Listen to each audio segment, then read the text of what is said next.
Good morning. Good morning. It's Sunday morning, so you are here with Rashida Dow. Welcome, welcome, welcome, everybody. If you're here for the first time, I am Rashida. I am a career break coach. I help women leave jobs that don't serve them to go find their joy around the world, wherever it might be. I am currently finding my joy in Vancouver Island, Canada.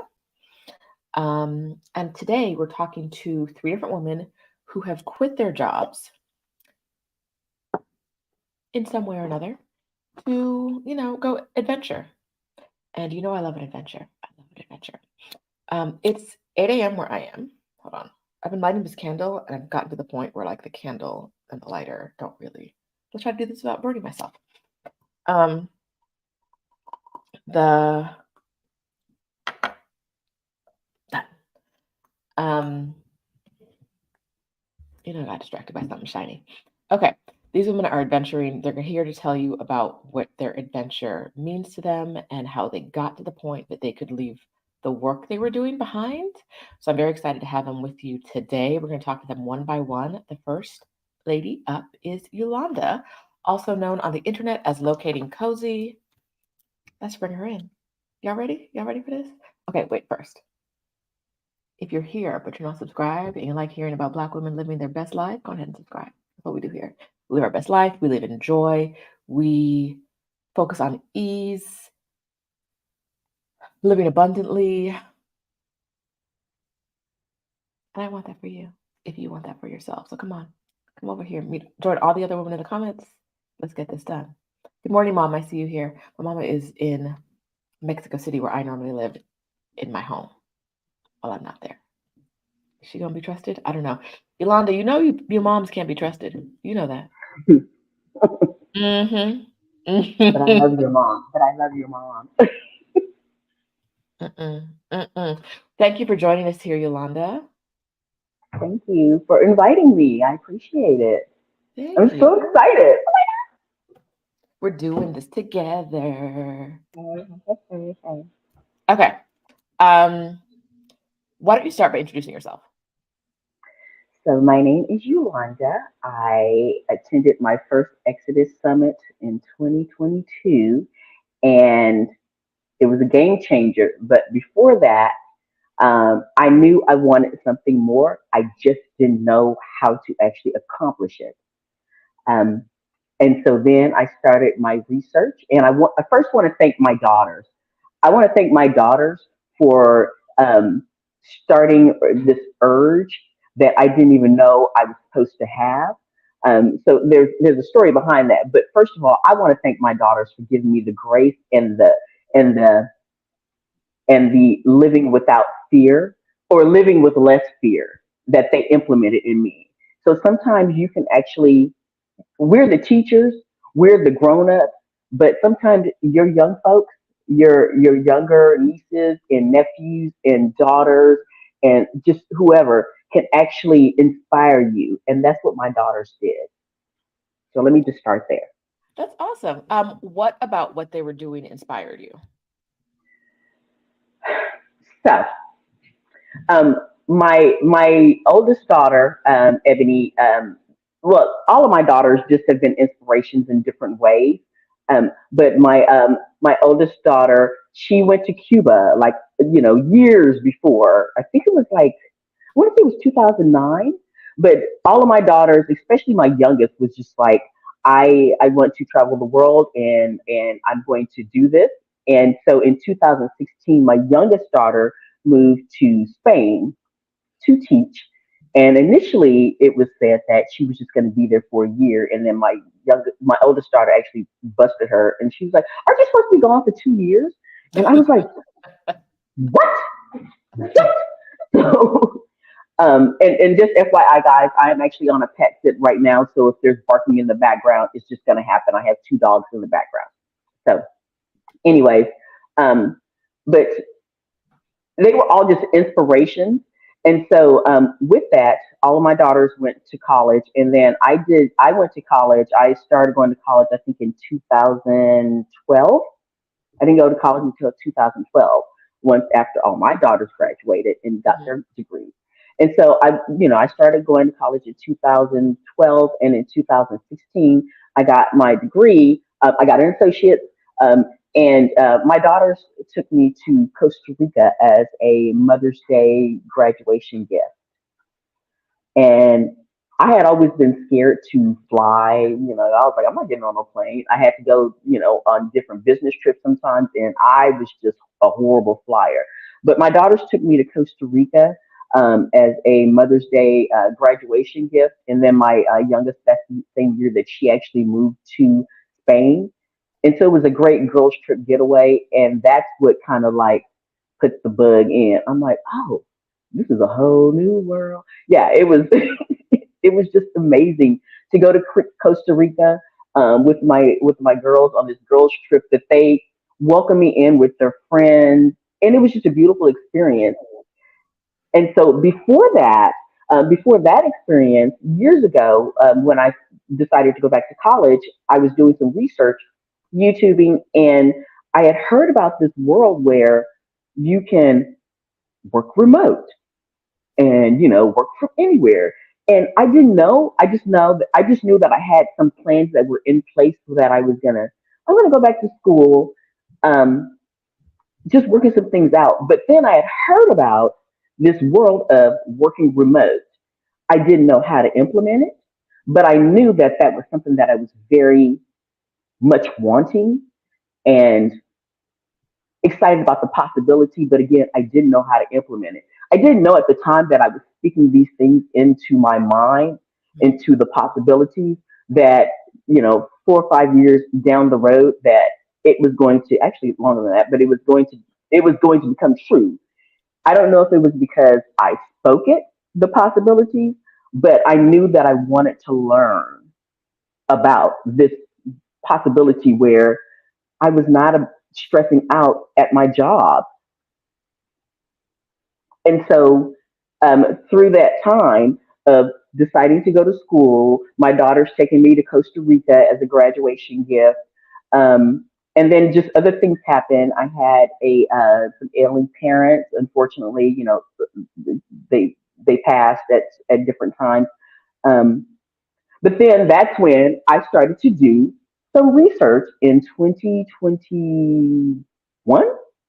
Yeah, 2021, I started doing some research just because I was like, well, I know that there's a possibility. You know what? Let me shut up. Go ahead. Ask me more questions before I get into the big thing. Okay, so we're gonna get back to that big thing, but first, I would say that when you're living a life like this, you might be, instead of your family being scared for you or hesitant, which might happen also. This might be an and Mhm. or it might just be like a ooh, also. Um, you might be a guiding light for them. And I think it's interesting that like I see you as a guiding light, but I don't think that's how your daughter saw you. Your daughter was the one who was like, I don't know if I can tell my mama the whole truth about what's going on. Girl, Because she thought, yes. did she think you weren't going to be on board? Yeah, I think that she was kind of concerned. But the way it was presented was, I thought I told you that I was going to be gone for 2 years instead of 1 year. And I was like, no, no, you didn't. You did not. But She did not. she did not. But in all of that, and I was going through when she left, when my youngest daughter left to move to Spain for what I thought was maybe 6 months to a year, and it turned into like, yeah, I'll see you when I see you. Um, it was a very it was so hard on me emotionally. I mean, she told me, I think 8 months in advance, and I told my job 2 months in advance, 8 months in advance, and I told my job 6 months in advance. I was like, look, let me tell you something. My daughter is going to be leaving the country. My youngest baby is going to be leaving the country in, 6 months, and I'm not going to be right. So just know that I may not want to talk to you.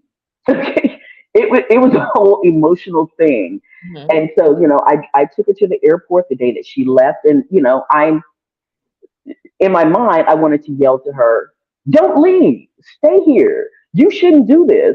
But I knew that that was something that she had to do for her own Hmm. for her own life experiences. This is what she needed to do. In my heart of hearts, I was like, I wanted to scream to her as a mother. It's like, don't leave me. It's too much. You shouldn't leave the country. Why would you leave the country? Blah blah blah.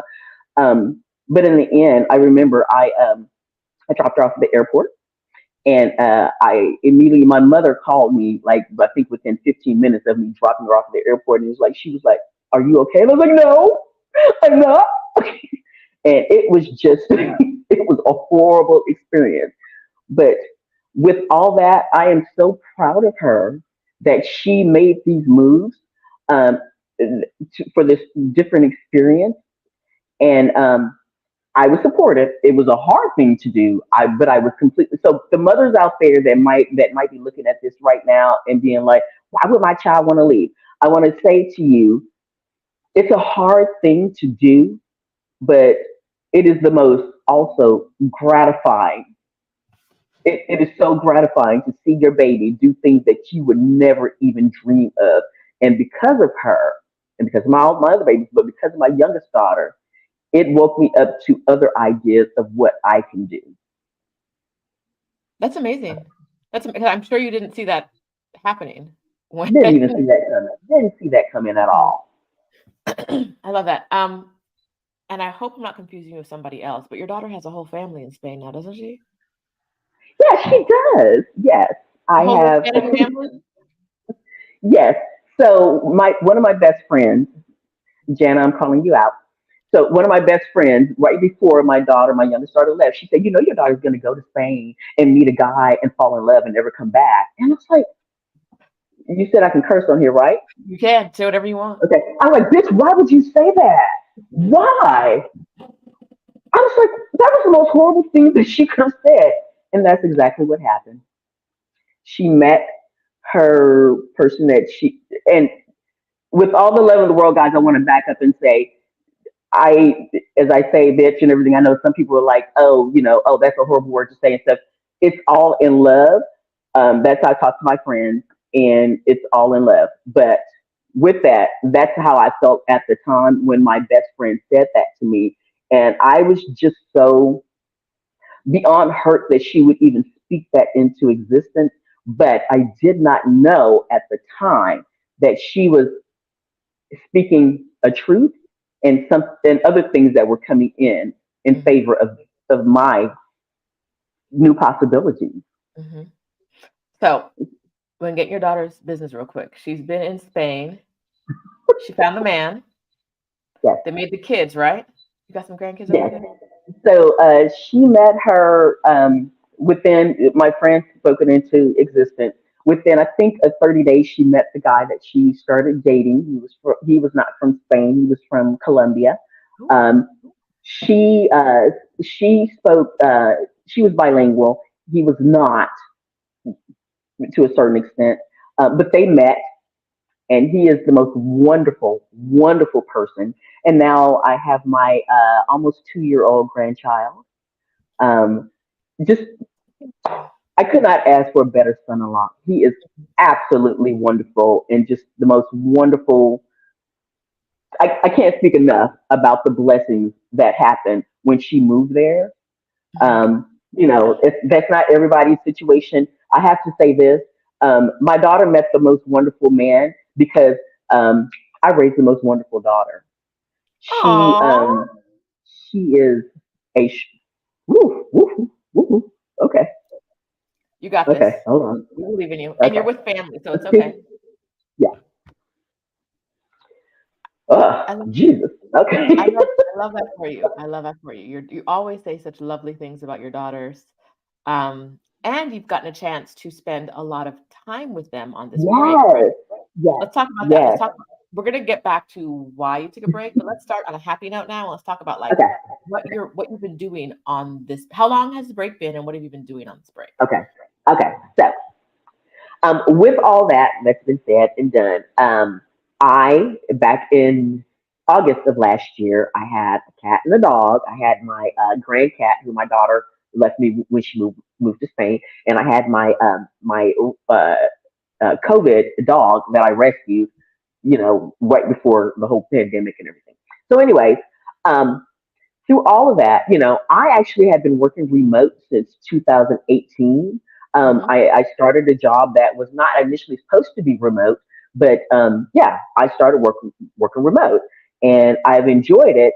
But in the course of my daughter moving to Spain, and then she got pregnant, and my job has been remote for a while. I just told my job, I was like, my daughter had some medical concerns when she was pregnant, and I was like, I'm going to Spain, and I had been to Spain before, so let Hmm. me just say this: I've been there to visit her. Anyway, um, I let my job know that I was going to be going to Spain when my daughter was pregnant, and I was blessed that they were like, okay.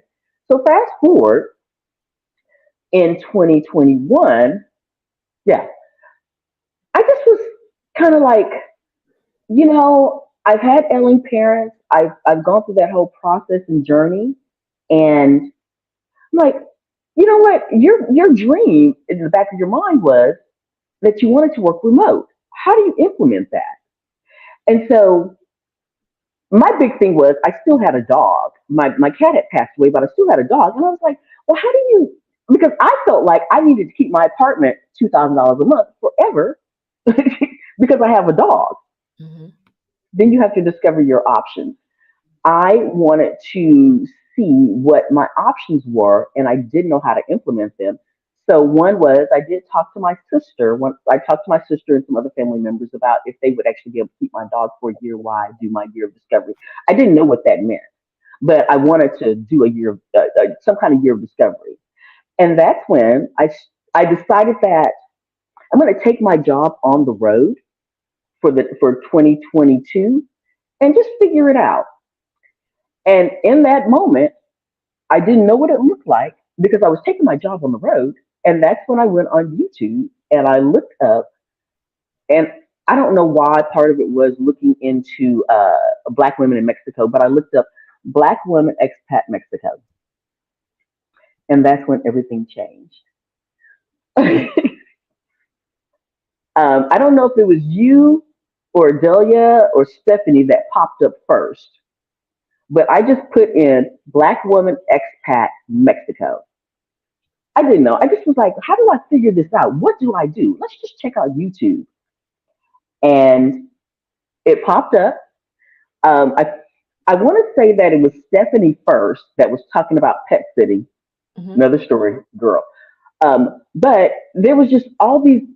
It was you and I think Adelia that were just talking about you can go someplace else. You can move to Mexico. You can. And my whole thing was I want to take my job with me.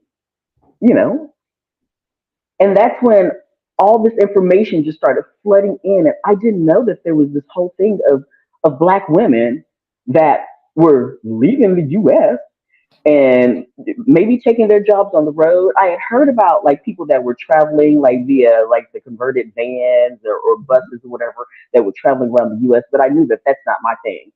Um, I just knew I wanted to get away and I wanted to take as many opportunities as possible. And I knew that my job was stressing me out. My job had me on so many levels of anxiety. And I was like, I knew I had to possibly take this job with me for another year for me to, make the good money and still be able to travel to different countries. I knew that that was a possibility. I just didn't know when I signed up for Exodus Summit that 2 days later, everything was going to change for me. I didn't know. 2 days. 2 days, All right. 2 days. um, Baby, 2 days. I wasn't planning it. 2 days. okay, so I'm hearing a few different things from you right now. It sounds like you wanted to take the job, but you didn't want the job. I hated that job. I hated that job. But I'm not gonna lie. Uh, it was good money. I love the field that I was in. I Hmm. just didn't like the company that I worked for. Okay. All right.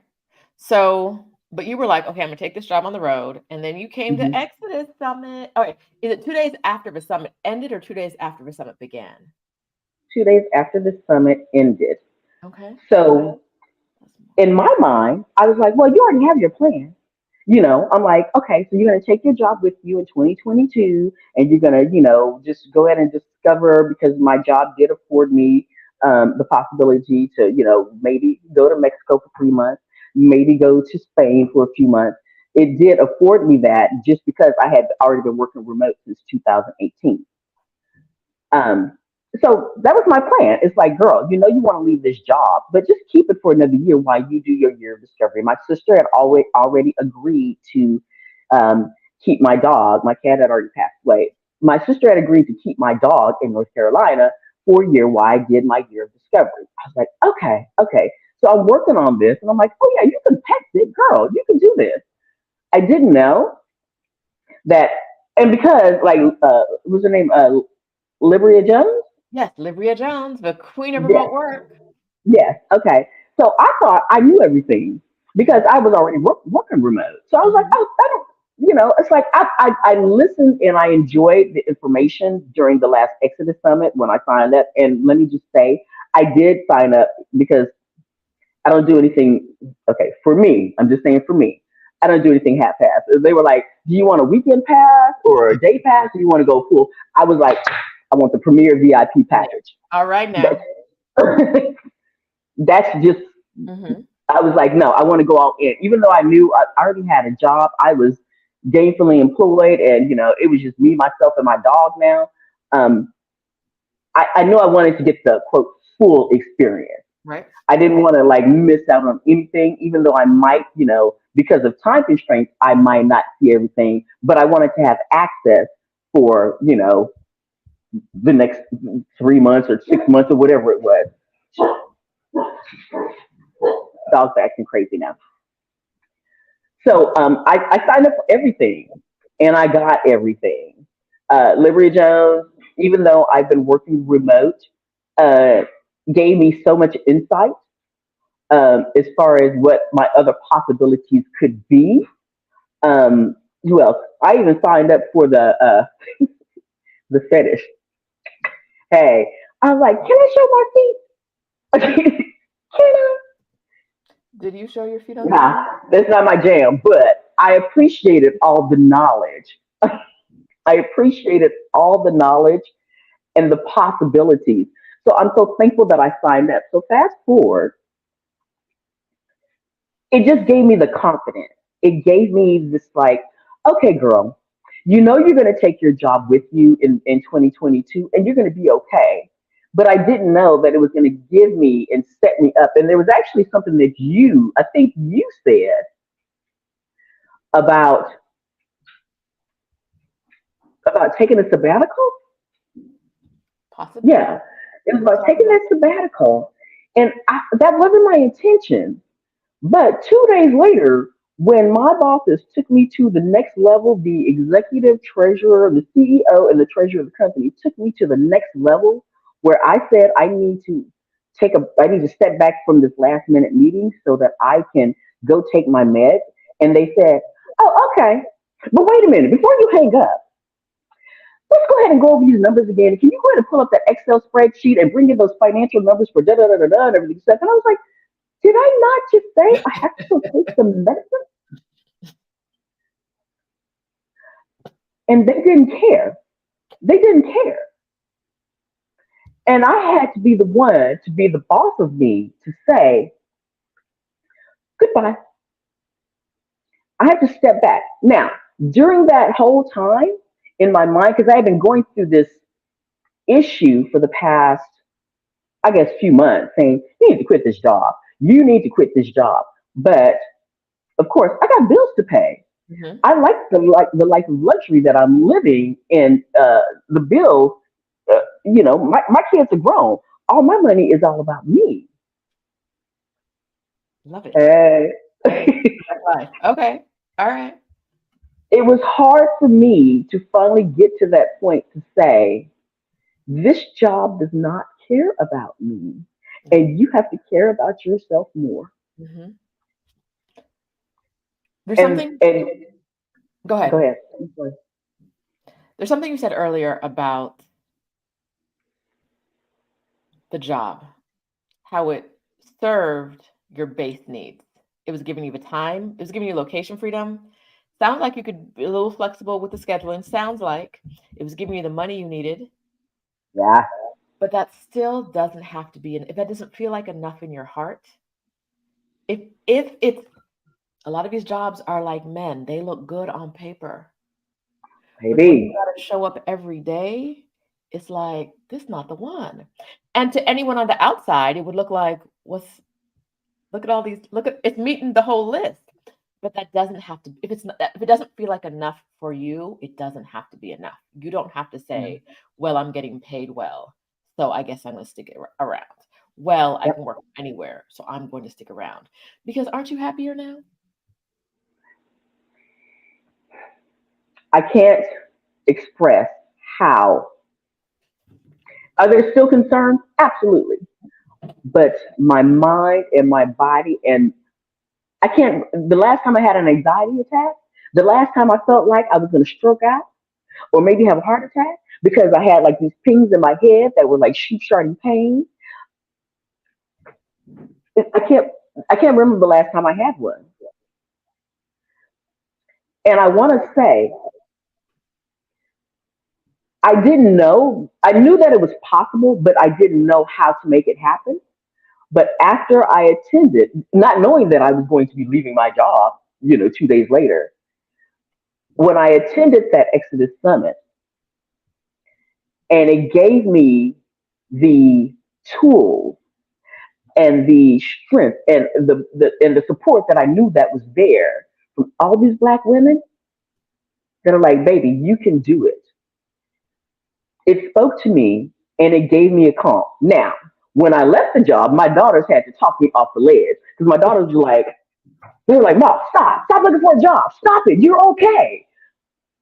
But there, there was a resolve, there was a calmness that I knew that I had made the best decision for my life, for my health, for my well-being. Um, don't get me wrong, money is good. I like making money. I thoroughly enjoy it. But I realized that me making the money is making that certain level of money is a guarantee that they my executives, that people that I reported to, they were like, no, she likes that money. She ain't going nowhere. She's gonna take that stress. She's going to do whatever it takes to keep that income going. And I realized that, and I realized I can also I feel like I'm gonna die very soon, and they won't give a crap and they just replace me. Hmm. And that's sad. It's sad, but so many of us live in that zone where, we talk about the golden handcuffs, but them things is rusty. That's not gold, that's rust. Like that's, you about to Uh, catch tetanus from them golden handcuffs. Like, but but the job market and the way jobs are designed, it's a trap. It's a trap. It's a trap. Get free. Let's talk about your mechanisms to getting free because you went through some things at the end of a job, right? You had to process some things. Let's talk about that. So you said, I'm not going to be here anymore. Good luck, God bless. But what did that look like on your end? so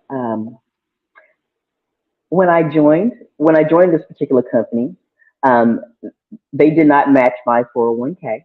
They didn't match any retirement. So I decided to go ahead and make direct deposits into my through my credit union. I'm very handy into my credit union to for my own retirement. So when I signed up for everything, I was like, yes, I want the long term. I signed up for all the benefits. They didn't match 401k, or so I decided not to. I decided not to get involved in that. I signed up for short term disability that I had to pay out of pocket. All these things. Well, fast forward in 2021, I was yeah, no, I'm sorry, 2022. I'm trying to go back and remember. Anyways, I'm going through this whole process, and I knew that I needed to leave this job. And so, I'm like, well, you have things in place. I don't want to use my retirement fund, but I'm just kind of double checking. So 2 weeks, and again, I didn't know that I was going to be leaving. I just wanted to just double check on what my benefits look like. A year before, I realized that I had been putting money into my own retirement fund, but for some reason I accidentally checked the wrong box and did not know that I had been actually putting money into the retirement fund within the company. Did not know this. Okay, so I was like, where did money come from? So fast forward, 2 weeks before I left, I went online just to make sure I had all my short-term disability set up and everything. Read everything wrong. So when everything hit the fan, 2 days after leaving the Exodus Summit event that filled my soul, I just kept saying, "Quit this job, quit this job." But I was like, "You cannot quit this job. You will not just quit this job. What you will do," and I haven't seen a therapist, for a while. And my therapist actually said, uh, "You need to leave this job." And I was like, "No, I can't leave this job." So right at the end of the meeting that I called to an end, um, I said I had already checked to see like I had my short term, um, and that's when I hung up with them, and I immediately contacted my therapist, and I said I think I'm ready to go. She said I would help you fill out the paperwork. I would do what's necessary, and then I contacted HR. And then they contacted me 2 days later to confirm and found out that I was not signed up for short term disability. So your plan when you were exiting, you were like, your therapist was like, I got you. Let's do some short-term disability, get you out of there. Yeah, And you just knew you had checked the box for short-term disability. And HR was like, actually, no. And in that moment, I had to decide. And then I remembered you already put aside your money that you actually set aside personally for your retirement. And then you found out that you actually accidentally had still been set up for retirement within the company. There's my money. Goodbye. There's okay, my money. Yeah. okay. And we're taught that we never touch that retirement unless it's like something that's really, really important. I'm important. I'm I am important. freaking important. I'm important. I hear people all the time say, not even just the retirement funds, but like, but I'm saving for something else. Baby, you're about to die. Yes, Something else is about to say for kill you. you. That money is for you. What are you going to do? Well, I need to work 5 more years so I can put aside money for my children when they, do your children want you to be stressed and burnt Yes, out? Or do they yes. want a pot of cash? If the answer is they want a pot of cash, you don't want them kids anyway. Go ahead and get some new ones. Like the money you listen, a couple things, ladies watching right now. If your job has you seeing spots, pings in your head, high blood pressure, and you have short-term disability insurance, what you doing? Go ahead and take it. Go ahead and go to your doctor. I'm hoping you're already seeing a doctor, but if not, it's time to go to one. If you don't have short-term disability insurance, but you have a pot of cash for anything, it could be for all the time. I'm saving up to buy. I can't. I'm dying at this job, but I can't take a break because I'm saving up to buy a Yeah. house. What the house gonna do for you? And I was What is so the house gonna embarrassed. do for you when I was you? so embarrassed to even speak that I'm going to take my this extra, not my regular retirement, but the extra money that I didn't even know. But I'm all in all, even if you don't have it, you are more important than right now than the possibilities of you in the future. You are more important right now. Because your future isn't going to look like what you're hoping for, what you're dreaming for, if you're not taking care Yeah, of right now, right? yeah, And the most important part of taking care of right now is taking care of your body, taking care of your mind, not letting these people wear you into dust, because they will if they get a chance, and we give them chances. I gave all them jobs too many chances to grind me down into dust, and they enjoyed it. Them people enjoyed grinding me down into dust. Until my therapist and was don't like, maybe care. the people are terrible. Like, what are you doing? Why are you doing this? Take a break. Leave that job. Do nothing. While you're there, do nothing because what they're terrible people making you do Yeah. terrible things. So I want to say this: Exodus Summit gave me permission that I didn't even know I needed to say, "Girl, worry about yourself. Take care of yourself." And after that experience last year, I thought I was just going to be focused on working remote, on and just doing whatever. I didn't know that it was going to bring me this knowledge and this self assurance within myself as a Black woman, saying, "Take care of yourself first, Mhm. and you will figure out the rest. Mhm. It's going to be okay." Because you know what? We're all strong Black women that believe in working hard. We're going to figure it out. But first of all, take care of yourself first. Mhm. Mhm. Okay, so How take about care of that? yourself first. You're on this break. How long? Because you're back to working now, right? Yes, I'm doing consulting now. I am doing contract. I've opted now. Don't get me wrong. If the money is right, I'll take a full time gig and stuff and leave that sucker in 3 or 4 months. It's okay. All right, But it is. It is. I'm not. But um, it took some time for me to let go. It took watching you and Stephanie and and Adelia and other, DNH Abroad and Halisi, all that stuff. It took me some time to really step into that comfort zone because it's still hard. Let me tell you something. I had to mourn the idea that that you don't have to work. I've been working since I was 14 years old. I'm 53. I'm almost 54 now. It is hard to let go of that idea that has been sown into your soul that you are supposed to be working forever until you die or until you've reached the age of 65 or whatever it is. It is hard to let that go. My daughters, I feel like they were like beating a wooden spoon on my hand, like, stop that, stop looking for another job, wait a minute. Okay.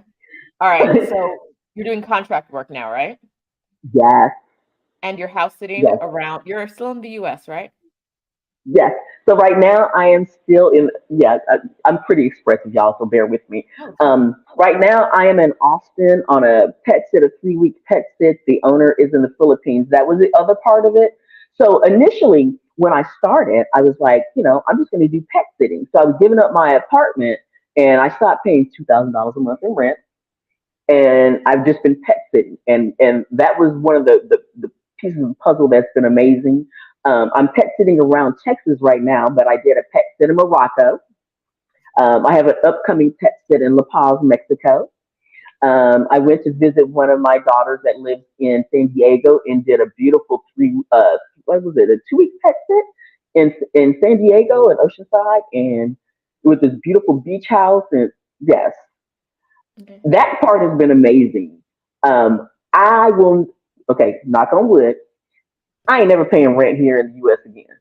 Okay. If I have to be in the US, I'm not paying rent. I'm pet sitting. How that's just how I roll now. Um, but I know that if and when I'm planning to move to Spain in April. Um, yeah, I'm just kind of bopping around and appreciating everything. Um, it's just been a game changer. What is Stephanie saying? Okay. She's doing pet sitting, house sitting, and Exodus Summit this year, 2023. Okay, we've been Yes. talking about Yes. Exodus Summit, but we kind of assume, hi Jasmine, I see you. We kind of assume everybody knows what we're talking about, but if you don't know, you're new here. Exodus Summit is the premier online. I'm taking virtual and on. It is virtual, it is online, but this is the premier event for Black women and Black women only who want to move abroad or take a career break. Every year we get together, thousands of us, and we work in community to meet our goals, whatever our individual goals are, right? We work together to make it happen. This year's Exodus Summit is October 6th through 9th. You can get info at the link that I dropped in the chat or in the description. I'm going to put it on the screen again, exodussummit.com. It's an amazing community. As Yolanda has told you, we're all very supportive of each other. Um, and so if you didn't know what we're talking about, that's what we're talking about. It's a party. It's gonna be a good old time. It's so beautiful. Hmm. I cannot express, and I've shared it with some people, but the camaraderie, the support, the you go black girl Mm-hmm. vibe that's happening within this community is amazing. It's absolutely amazing. There is no shame for, whatever the version, and I watched, Stephanie, I watched your live yesterday. We are not going to shame anybody for the version of them that suits them best. You just can't do it. And if you even try, we're not going to allow it.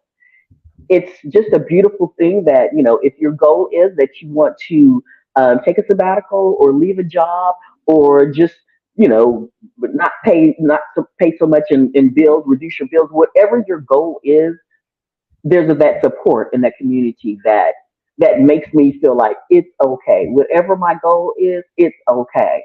I ain't paid rent in a year. It's okay. It's okay. It's okay. Hold on one second. Jasmine, how did we get your camera to work again? What happened? All right. So we're going to say goodbye to Yolanda in a minute when Jasmine is ready. But for now, while we're still getting Jasmine up and ready, um, what is something that, like something specific from Exodus Summit? It can be the community, it can be from the summit itself, because we also have a Facebook group. You can find us at facebook.com/group/community or exodussummit.com/community. What's something that has propelled you forward, either from the summit itself or from the community? One thing. Larry Jones and the YouTube accountability. Now, have I been the best at it? No, but it has inspired me. The YouTube accountability where you're creating your content. Stephanie Mm-hmm. Perry, I did it last year, Mm-hmm. and I have been creating, and then I got lazy. I'm not gonna lie, but that support for the YouTube accountability has been amazing. She tells you about learning about the algorithms and understanding how to actually present your content, and just and then just having the support and accountability groups that actually shows you or tells you. I don't want to say show you, tell you stuff. It's like you hold yourself accountable. You're going to talk about it. You're going to talk about what your issues are, what your concerns are. And what's so great is there are so many different, there were a few different accountability groups. So for whatever your interests are, don't try to join all of them. But whatever your interest is, you can, there's a community that will help you figure out how to achieve those goals. Money, just absolute money. Money. And you can still, if you sign up for this year's Exodus Summit 2023, you can get the replays for Exodus Summit 2022 at a discount. Mm, mm, mm, mm, mm, mm. So even if you didn't see it yet, you can go see what Yolanda's talking about. Stephanie Perry taught a YouTube session last year. So yay. This year in the summit, last year I taught a session about being an infopreneur and using the information in your head to make money through courses, programs, etc. This year I'm teaching a career break session. So if you're like Yolanda, you're like, I need a break, come through. I got you. I got you. I got you. I got you. Yolanda, thank you so much for always being a beautiful member of this community. I really appreciate you being here. Thank you. Thank you for everything. I'm going to say goodbye to you now and welcome up Jasmine. Bye, Yolanda. You're muted, Jasmine. You got to unmute yourself. Hello. Hi. How you I hope doing? you can see me okay. It's a gloomy day here in the Bay Area. I did a little stalking on your profile. I was like, oh, she's Bay. I saw you like a photo of Steph Curry's head, and I was like, oh, she's Bay. Yeah, I'm from Upton. I love it. Thank you for being here today. Thank you for having me. Okay. So you attended Exodus Summit in 2021, right? 2021, yes. So it And was probably like a week before I quit my job. okay, when you attended Exodus Summit in 2021, did you already have plans to quit your job? Yes. Okay. What had you planned it for the same time? Like, did you already have a planned date, or did the summit help with some of that, getting it, getting So it done? so I had already like God had already put it on my heart at the beginning of 2021 to quit my job. Mhm. And I was like kind of going back and forth because this is my career. Like, I've been there for nearly 16 years, and I was already kind of like going back and forth, like, I don't know if I can do this. And once it got like towards the end of the year, I had put my 2 weeks in, and then I rescinded it because I was like, I cannot quit my job. But after I put in my 2 weeks for real, I was on YouTube, and YouTube had recommended a video for me from Stephanie Perry. Mhm. And I watched the video, and she was talking about Exodus Summit, and it was in the description box. And so I clicked on the link, and I go to the link, and it's talking about Black women like living this life and having this Exodus. And I was like, this is fake. I was like, I know this is fake. Like, there's no way there's this community of Black women that are out here like quitting a job and living these lives of freedom. Like, I just don't believe it. But I was like, you know what? I'm gonna sign up for the conference. I think it's a scam, but I'm gonna sign up anyway. And you know, if I lose the money, I lose the money. But it ended up being like, obviously it wasn't a scam. Obviously. I watched the summit, and I was just like blown away. Like, wow, like Black women are really out here doing this. And I think for me, what the Exodus Summit gave me that I didn't have at the time, because like I said, God had already given me instructions. I already knew I was going to quit my job. But Exodus Summit, attending that first Exodus Summit for me gave me hope, because I was like, I don't know what I'm about to be doing out here. Like, it just seemed so impossible and so unattainable. And so to be able to hear the stories of the women who are out here actually doing it, it really inspired me and made me excited to do it. So yeah, and here I am. Awesome. That's awesome. I laughed when you said is it a scam, because that is the thing. Like, if there's one criticism that like gets Stephanie and I riled up the most, it's the like, oh, this is a scam. And it's always from people who haven't attended. Because people who've attended are like, oh yeah. Like, we announced when we announced our speakers this year, someone was in the comments of our announcement saying, I think this is a scam. And I'm like, what's the scam? You think we're announcing people who aren't going to show up? Or like, baby, I got contracts. If they don't show up, I got scammed.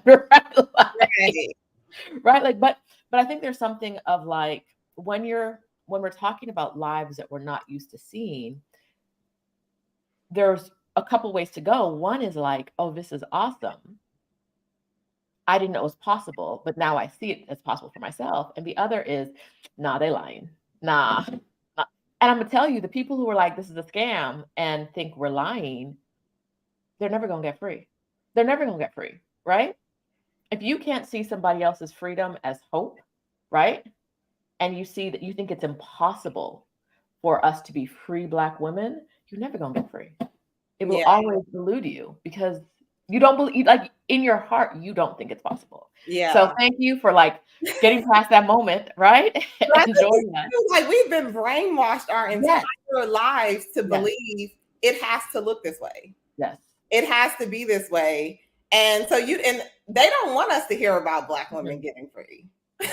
So Exodus, like, since I joined the Exodus community, I'm meeting Black women all over the world who are out here living free. And I'm like, oh, you must be a part of Exodus. And they're like, no, what's that? And I'm like, what? Like, there are other Black women. So it's Black women. We've been doing this. And even when you think back, it's like, Black women have been doing this for a long time, but we've been so conditioned to believe like we just have to be laborers. Like, that's where our worth lies. We have to do it this way. And I was caught up in that too. So that's why I said, when I saw it, I was like, this can't be real. But you hoped it was. I hoped it was. I was gonna take the loss if it was. I was ready to take the loss.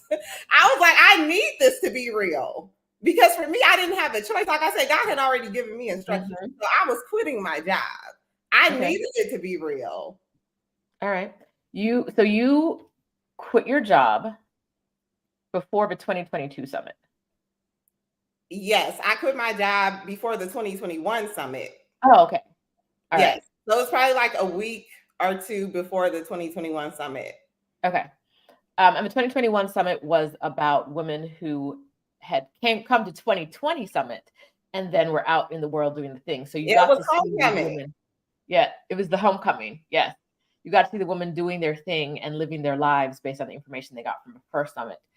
Let's talk about it. How are you living your life now? Tell the woman, be an example. Come on ahead and tell us what you're doing. What's going on? Where are you in the world? I'm not doing anything. Give it to us. I tell people all the time, like, I'm doing whatever I want to do. I get up in the morning. I'm not a slave to an alarm clock. I get up when I'm done sleeping. I do whatever I want to do. I travel. But really, for me, that first year of me quitting my job was really about resting. Okay. And that was something that, as crazy as it may sound, I actually had to learn. I had to learn how to rest. Okay. Because I had been so conditioned to just always working all the time and go, go, go. And I did not know how to sit down. The fact that I didn't have a job was really hard for me. Like, I felt like I was failing, like a failure. I was like, everybody I know works. And I think that's also another thing that was so positive for me about joining the Exodus community, is that nobody in my life understood the season I was in, because everybody was going to work. And I even felt guilty, like a little bit. I guess it was like survivor's remorse, because I'm like, I got out of that toxic work environment, but all my friends are still in it. All my people are still in it. So I didn't feel like I could talk to my friends about it. And so Exodus, I was able to connect with other women who were actually out here and doing it and living their life. But yeah, I travel. I'm just enjoying life. Yeah, I don't really know. Like, I'm living free.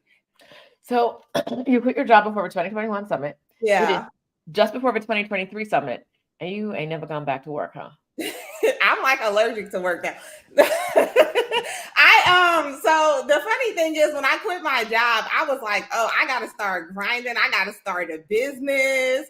I got to do all these things. I had registered with the state to get my associate, to be an associate clinician. I was like, I'm going to start working to get my license as a therapist. I'm going to start my own practice. All I wanted to do was grind. That was all I knew.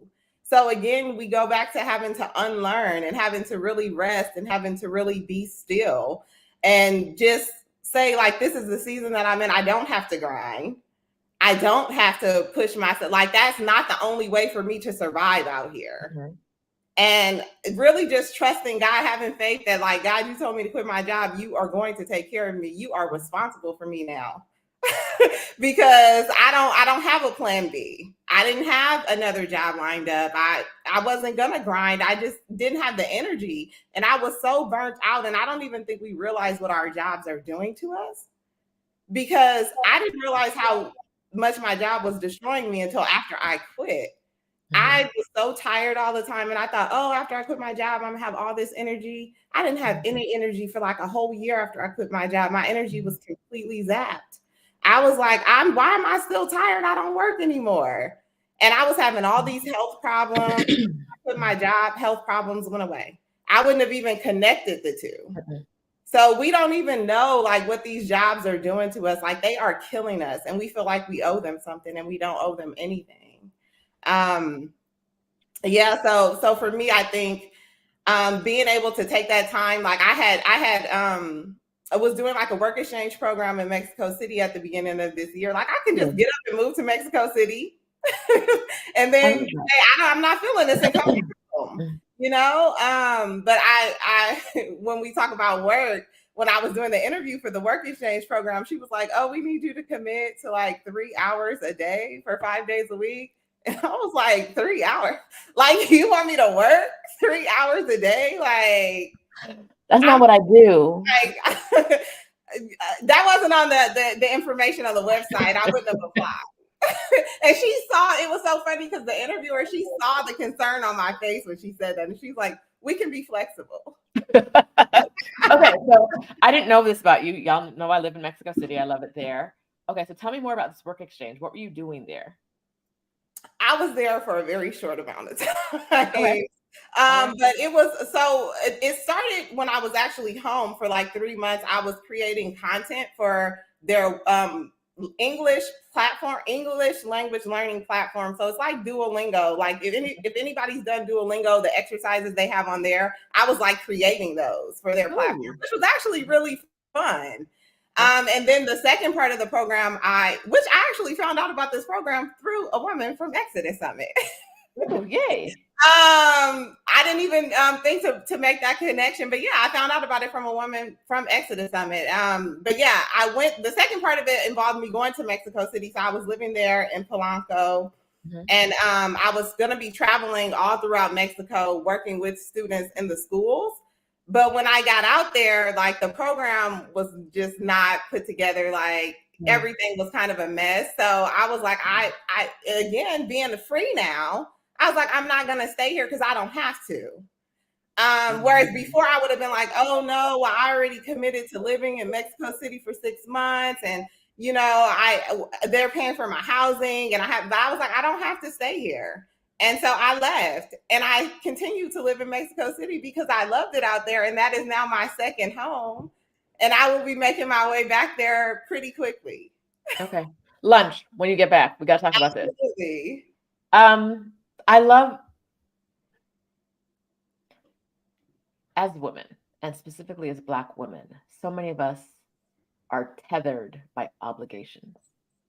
I have to, I should, I committed, I already said I would. And you said, nah, no, I'm past that.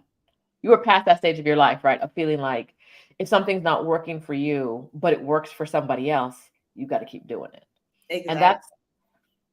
And it's so rare to see women free themselves of that. Black women free themselves of the idea that this little light slavery, I got to do this because, right? And that's amazing. I'm very, very proud of you for doing that. Thank you. All right. I'm nosy. You can tell me, you can pass on any question. You can pass on this one. But okay, I saw some people in the comments asking about the work exchange, but we're not gonna give no details about that because she already said it ain't work out. It was raggedy. I would not recommend any of my sisters to go there. Like, no. We'll move past that. But I want to talk to you about money because you've been unemployed, as you put it, for 2 years. Yes. So someone wants to know, and I'm going to be the catalyst for this. Yes, someone wants to know. Someone wants to know. As you said, I could pass on it. Someone wants to know what you're doing for money, girl. And so just to back it up a little bit further, before God put it on my heart to quit my job, God had put it on my heart to sell my house, which again, I didn't even know. Like, again, I'm like oblivious to what God is doing. God knows I'm about to be a whole unemployed person in a few months. I did not know that. But yeah, so I had sold my house, and so that gave me enough money to be able to live comfortably for, you know, the time being. And that's where I'm at, you know. Jasmine, I'm telling y'all, Jasmine is modeling so many things I want for you. So many people are like, so many Black women I know are like spirit poor, time poor, sanity poor, but they got this house. And it's like, I can't sell it because I got to give it to the kids. Or I can't sell it because if I sell it, I'm just gonna have to buy a new house. And it's like, no, if you have house money, you have career break money. Like, you know what I mean? Like if you own a house and it's not a negative balance, right? Right. If you don't own more than it's worth, you have an asset that you can use as a stepping stone to your freedom. 2 years.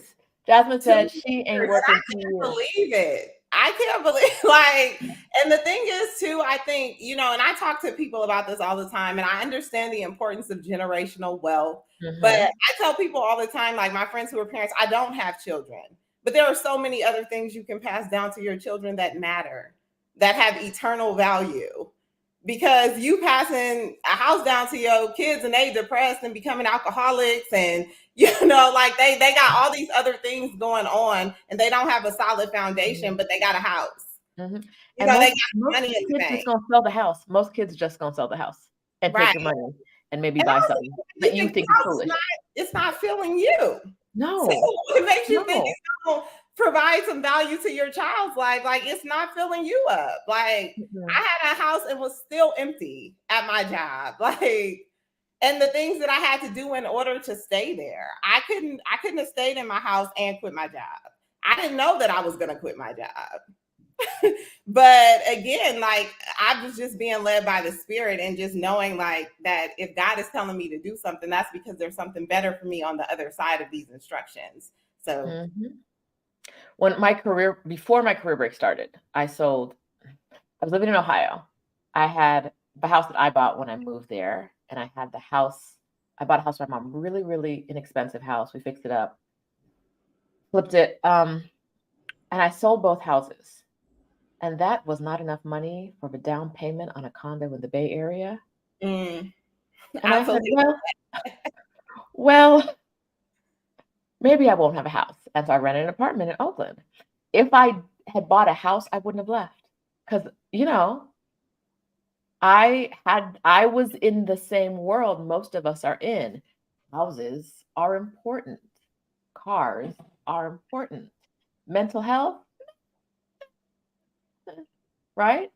Um, I had a life that was easy to quit. I don't think I Yeah. ever said that before in those words. I had a life that was easy to quit.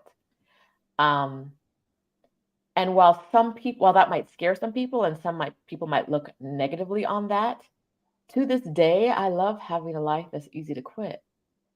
If I don't want to live in Mexico City anymore, I'm just gonna stop paying my landlord rent. She's gonna be all right. I paid her enough. Here you go. She keeps raising it. It's enough. I'm just gonna leave and go somewhere else. Right? Like, Yeah. and there's a freedom in that I didn't know was possible because I've been raised my whole life to achieve the next thing. And in the US, so many of those achievements are material, Yeah. right? And And we sometimes, want that's the American dream, right? You go to college, you get a good job, Mhm, work for 30 years, and mhm, then you earn your freedom, you earn your right? freedom. And I'm like, my ancestors cut down cane in fields in Jamaica. They earned my freedom. They earned They my freedom. earned my freedom. I only They And earned you my think freedom. about that too, like everybody's out here grinding like under the Mhm. guise of like, oh, I'm doing this for my ancestors. I'm like, our ancestors want to rest. They want you to Like, rest. They didn't rest get is to rest. our birthright. It is our birthright. We don't owe anybody labor. And I Nobody. think for me, that was the hardest thing to detach myself from because I was like, I have the life that everybody wanted. Mhm, Like, this is the life I grew up told I was supposed to have, and now I'm just going to give it up. And even what you mhm. were saying about having a life that's easy to quit, like that just encouraged me because I'm in a season now, which I should share. I have another house, and God is like, now I need you to sell that house and sell everything and to be detached. Mhm, I've been kind of struggling with that a little bit mhm. because I'm like, I don't know what it feels like to be completely detached. I'm semi-detached. I'm still new to this. I'm still a baby on this freedom Right. journey. But even with that, it's like you said, like these possessions, I can die tomorrow. None of this is coming with me. Not None the of it. house, not None of my it. car, not any of my material possessions. None of But it. I'm clinging to these things again that have no eternal value.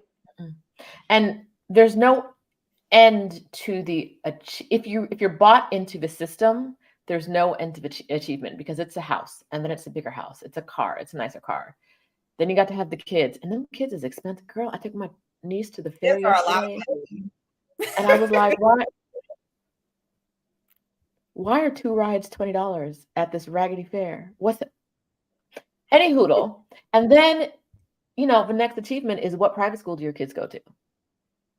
Who I don't want to work hard to send nobody. Stephanie said yesterday she's not working to send her kids to college. They got to go to some free college somewhere. Like they got to. I say that all the time. I'm like, if I have kids, I pay for my own college. They gotta find a way just like I did. Like I That's know. like to the parents who do that. Like, I think that's great if you're in a position to do that, but I'm not going to kill myself to send my kids to college because then I'm also trying to control my kid's future. What if my kid turns 18 and says, I don't want to go to college? I want to live on the beach. and do nothing. Now I'm gonna be mad because I didn't slave for 30 years to send you to college. No, you're going to college. I worked hard for you to go to college. So you're now I'm imposing my dreams onto my child. But how many people in America are living the life they know now because their parents imposed their will on them, right? It's an ugly cycle, and it's really, really hard to get free. So I'm proud of you for being free. That's amazing. All right. I'm going to ask you pretty generally if you have an idea of what's next in store for you. So, I'm going to become a full-blown nomad, a global citizen. Yes. That is the dream. That is the goal. That's actually always been my dream, but I've been kind of scared to do it. And that's one of the reasons why I'm still so grateful to be in the Exodus community, because I'm continuously like inspired and encouraged by women who are doing it every day. But yeah, I'm getting ready to sell everything, and my goal is to be full-blown nomad by January. But right now, short term, it's about to be my birthday during the week. Can y'all please stop having the summit the weekend of my birthday? Like, I want to make that request now that I have your attention and Stephanie's attention. Can y'all please stop doing the summit this weekend? Because I can't attend. It's a party for you, Jasmine. It's a party for you. It's a gift. It's a gift to you. Listen, you 2 years fun employed. Share the wealth with the other women. It's the best gift you could ever give me, to be honest. Black women getting free is the best gift. But also, me and one of my friends who's an amazing psychologist, we're getting ready to launch a podcast next month. And it is all about same thing, the healing and liberation of Black women. Awesome. I love that. I love that. Okay. In your full-time nomad quest, do you have any Black women that you've seen and you're like, that's it, that's what I want? You know, I used to do that, but I'm staying away from that now because I want whatever God wants for me, and I don't want to look at somebody else's journey, because I've been doing that my whole life, looking at other people's lives and saying that's how it's supposed to be. That's how, and that's not freedom for me either. I love that. I want my life to flow organically in the direction that God is taking it, wherever that may be. So I don't want to look at anybody else's life and say like, oh, that's it right there. I may look at people's trips and say, hey, I need to go there. Yeah. Like, that's next on my list. Like, I saw that picture of you in Antarctica, and I was like, I got to get there. Next on my list. But yeah, I don't want to claim anybody's journey. Like, that needs to be mine. All right. That's awesome. I love that. I love the way you phrased it. That's awesome, Jasmine. All right. What is something that, besides your faith, because it is ever present, what is something that has helped propel you forward? And like, what's something that's helped propel you forward in the journey you're on, your 2 years of unemployment? Community. Okay. It definitely has been, outside of my faith, it's community. I cannot do this without community, being in communities and spaces with other people. Like being in Mexico City, I was able to connect with so many other expats, Black women expats at that. And then through the Exodus community, I met a great friend through Exodus, and she's always encouraging me. Like when I'm like, I can't do this. I don't think I can. She's like, you're already doing it. It's already done, and just keeps me going forward. And then also just my community outside of that has been with me on this journey since God put it on my heart to quit my job. My therapist, all of those things like played a significant role for me and continue to play a significant role for me. Like even in therapy, it was when the seed was planted to quit my job. I was in a therapy session, like going off about my job. And my therapist was like, Jasmine, do you still want to work at your job? And when she asked me that, like I was speechless because she presented me with something that for the longest time I didn't even think I had, which was a choice. I didn't think I could quit my, like I was even when she said, I was looking at her like she was crazy. I was like, what do you mean? Do I still want to work at my job? What choice do I have? Where else would I go? When reality is, even if I wasn't fun employed, there's plenty of other jobs out here. These jobs need us way more than we need them. Yes. And I think we forget that. Like, I was the asset. My job needed me so much so that when I submitted my 2 weeks, my job was like retaliating against me. It was so painful. And that's also another reason why I haven't gone back. I didn't immediately go back to work. I think about what Stephanie always says, these jobs ain't loyal. They are not. Like, I was at my job for nearly 16 years, and I'm not gonna say I was their best employee, but I mean, I kind of was. I kind of feel like don't have to be humble around here, sis. We are not humble around here. You were their best employee right now. And no one even reached out to me with so much as an email and said, thank you for your service. I was heartbroken. And it hurt me so much. It was so painful. And then, like I said, for them to like be doing retaliatory stuff towards me because I chose myself over the job.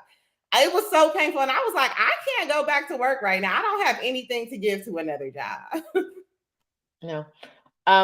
You said something earlier that I want to touch on for a second. Yolanda said it. I've said it. Quitting wasn't a possibility. Freeing myself from the workforce was not something I even considered possible until my therapist was like, girl, do you hear yourself? And so if you are not in therapy, go on ahead, get somebody's number. Dr. Joy from Therapy for Black Girls is joining us at the summit this year to talk about sisterhood. Therapy for Black Girls is also a great resource for Black women to find Black female therapists. Go ahead and find somebody. If you're stressed out at work, you're like, I don't know if this is the right choice, go ahead and find a therapist. Now, if you're already in therapy and your therapist has said to you, what are you doing? It's time. Maybe it's time, right? It's time to say, okay, she might be right. Okay, maybe on this point, I should listen to her and see if there's a different way, because your therapist is saying that because she knows this job is about to kill you. Yeah. She knows this job is about to kill you.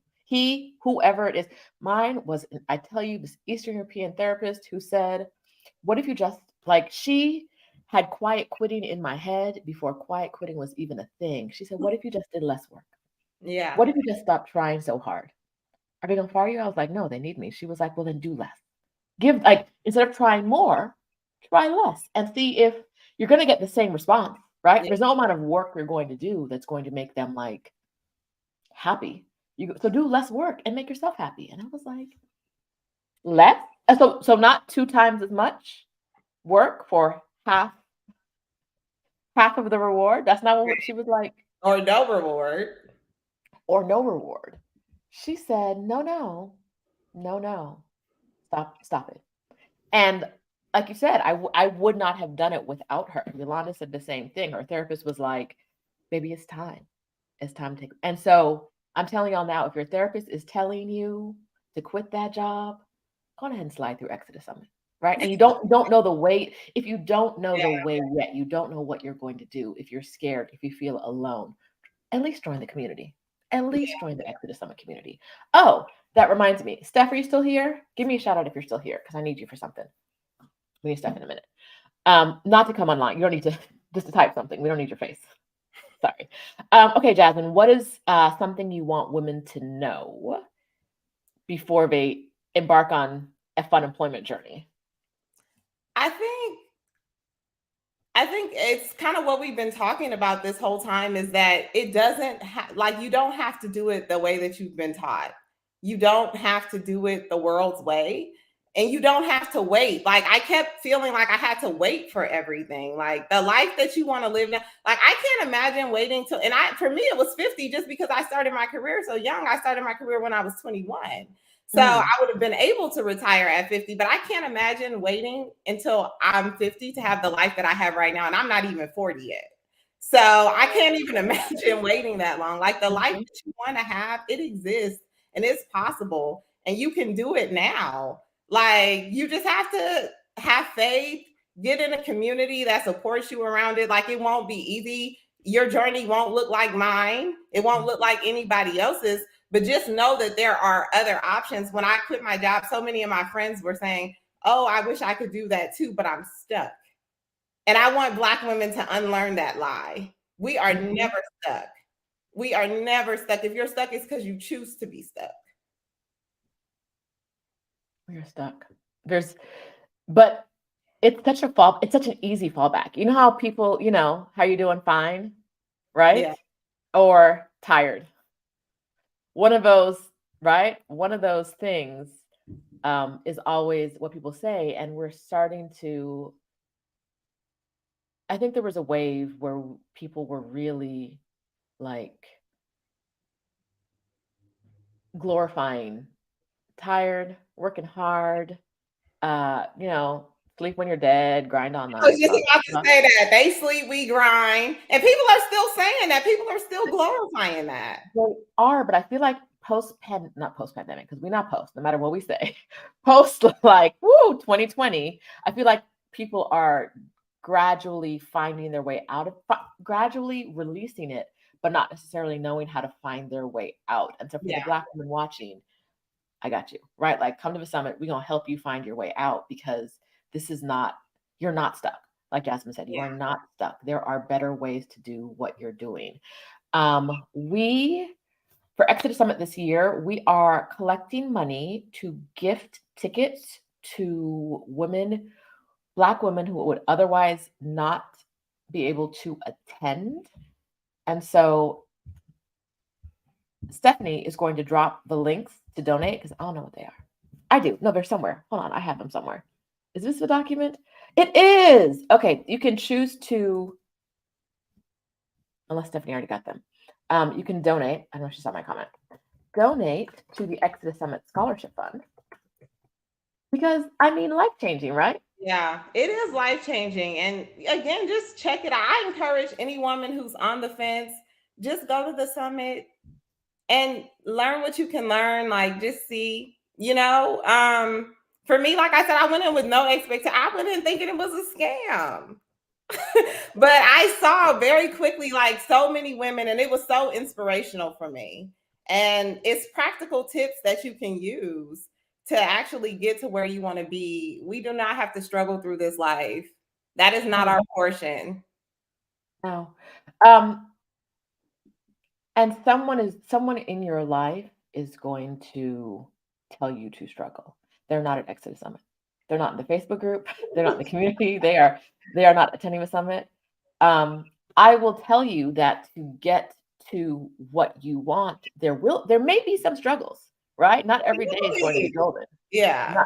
Not every day is going to be magical, but 99% of my days are exactly what I want them to be, because I've freed myself from the things that stop me from living the life I want. Yeah. And I think when you talk about people too not wanting to see you free, I think it's because they want freedom, but they don't think it's possible for them. And then when somebody else close to them attains it, now they feel resentment, because it's like, well, maybe I could have had that had I been courageous enough to go after it. Because a lot of people, when I told people who I loved, like I was quitting my job, they were like, no, what about your retirement? That was the first thing everybody said to me every single time. What about your retirement? I said, I may not even live to see 50. Tomorrow is an illusion. Who says I'll get to have that money? Who says I'll get to have that time? Who says you'll be in the health you need to be in to do anything besides pay for medical bills? Right. And my whole life was like, I went to work for 10 hours a day. I paid bills. I went to church. That was like my life. And I traveled a lot too, but it was different because I was traveling and I was exhausted. And then I came home and I was still exhausted and I had to go right back to work. Whereas now I can travel. I take my time. If my return flight home gets canceled, I don't care. I'm like, oh, guess it was meant for me to be here for a couple more nights. I guess I'll be fine. Like, no, I don't subscribe to urgency culture anymore. I take my time. And I don't feel compelled, like I feel like I have to be doing something. I know that I'm loved and I'm worthy, whether I'm doing something or I'm not. I don't feel like I have to push myself all the time. Okay. Tamara is here, so we're going to let her on real quick. But before we do that, I want to know how you got to the point where you knew that you didn't feel like you were able to, in your mind, tell yourself you don't have to be working all the time. You don't have to be doing something all the time. You're still loved. You're still valuable. What was that like getting there? Honestly, God has been doing the work in me for the last 2 years since I left my job. I don't even know when I really rested in that revelation. Like, you hear people say that all the time. You're loved, you're worthy. But I don't really think I got the revelation for myself until probably like this year, where it was like, you don't have to keep striving. You don't have to keep doing it this way. I even just remember like having just conversations with God, and God just told me, like, you don't have to keep doing it this way. And then also for me, it's like, I profess to have this faith in God. Let me walk in it. Okay, now. Let me walk in it. I used to say all the time, my job is just a resource. God is my source. God is my provider. But as soon as God told me to quit my job, I started panicking. So it was like, for me, like, if I profess to have this faith in God, then let me walk it out and see where it takes me. And that's where I am. I'm so happy for you. I'm so happy that you've gotten to this transition in life. Of course, we're gonna take that credit because hello, it's what we do. Stephanie, Perry, Rashida Dow, we did this. Also, God. Also, let me not retell your story. God first, but I want to say though, Exodus has been such a great resource and such an amazing community. And I definitely have so much gratitude for you and Stephanie for your commitment to and your love for Black women, because this is a labor of love doing this. Like, you and Stephanie got free and y'all could have been like, we good. I'm out here in Mexico City. I'm out here wherever I'm living my life. I'm good.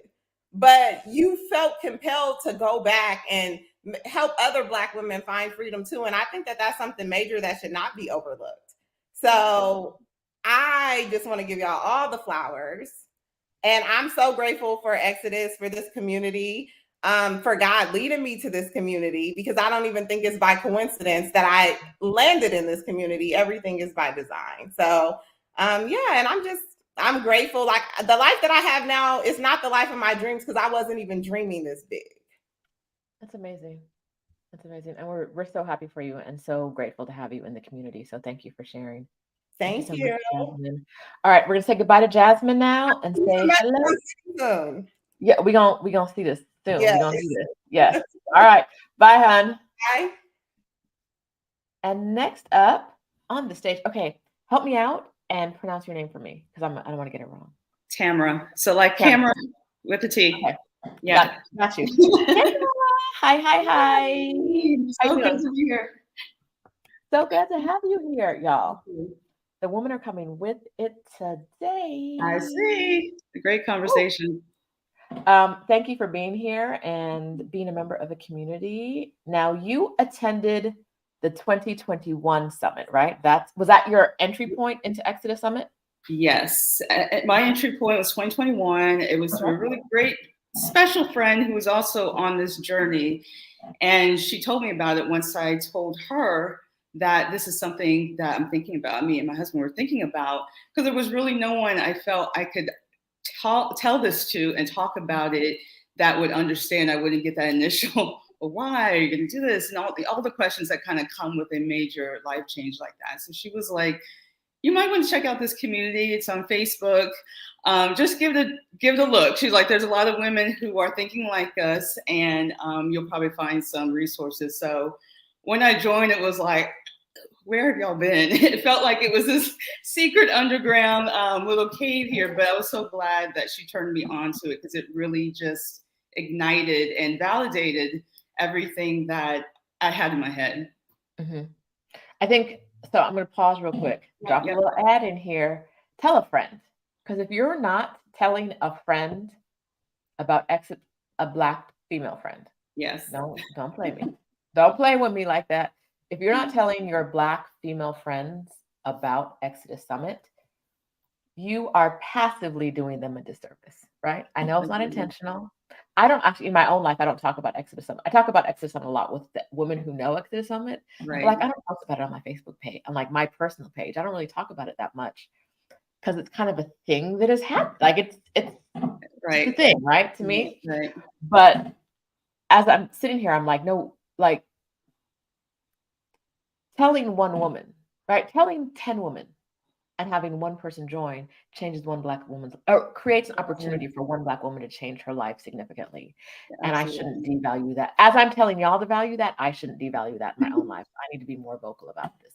Yes. All right. So everybody, tell your friends, join the community. Tell them about tell your friends about your experiences with the summit and that you're attending the summit this year, because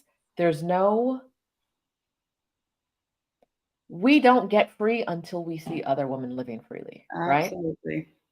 And they'll seek you too. They're looking at you. They're watching you. And the ones who want that and the ones who want to know will absolutely reach out. You'll know. Yeah. All right. So you're on sabbatical right now. I'm on sabbatical. It's been almost a year. I cannot believe that. We left October 20th, 2022. And it was a seedling of an idea years ago.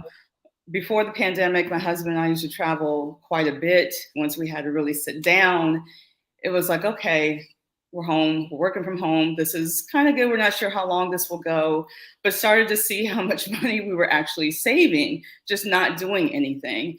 But as time went on, like being at home, that was the hardest and probably the most I'd ever worked in my entire working career, just working a lot. I was in tech. I was in a non-technical role in tech, but in leadership in that role, and got promoted twice during the 2+ years of pandemic. So I was like, okay, this is cool. This is money, but it comes at a cost. And it absolutely came at a high cost for me personally.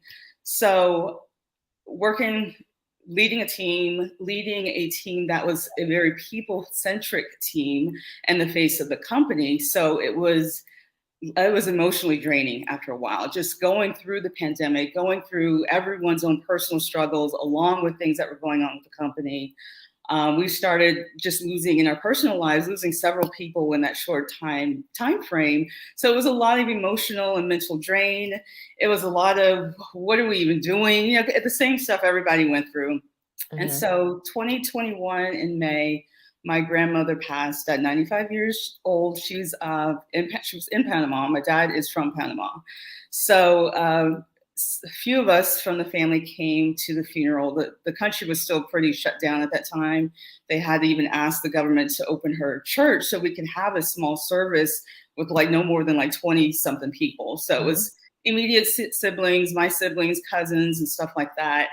And that was kind of the changing point for me. Like once I was there and really celebrating her life, being around family is like, okay, this isn't working for me anymore. Like we were actively looking for a house in Atlanta, actively putting in bids.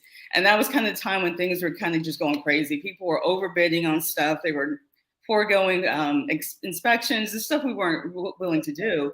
So I went back home after the funeral and said to my husband, like, if we're going to do this, we talked about this slightly, years ago, but if we're going to do this, I think the time is now. Like we're both burnt out. We're completely over our jobs. We're working ourselves to death, physically kind of ill.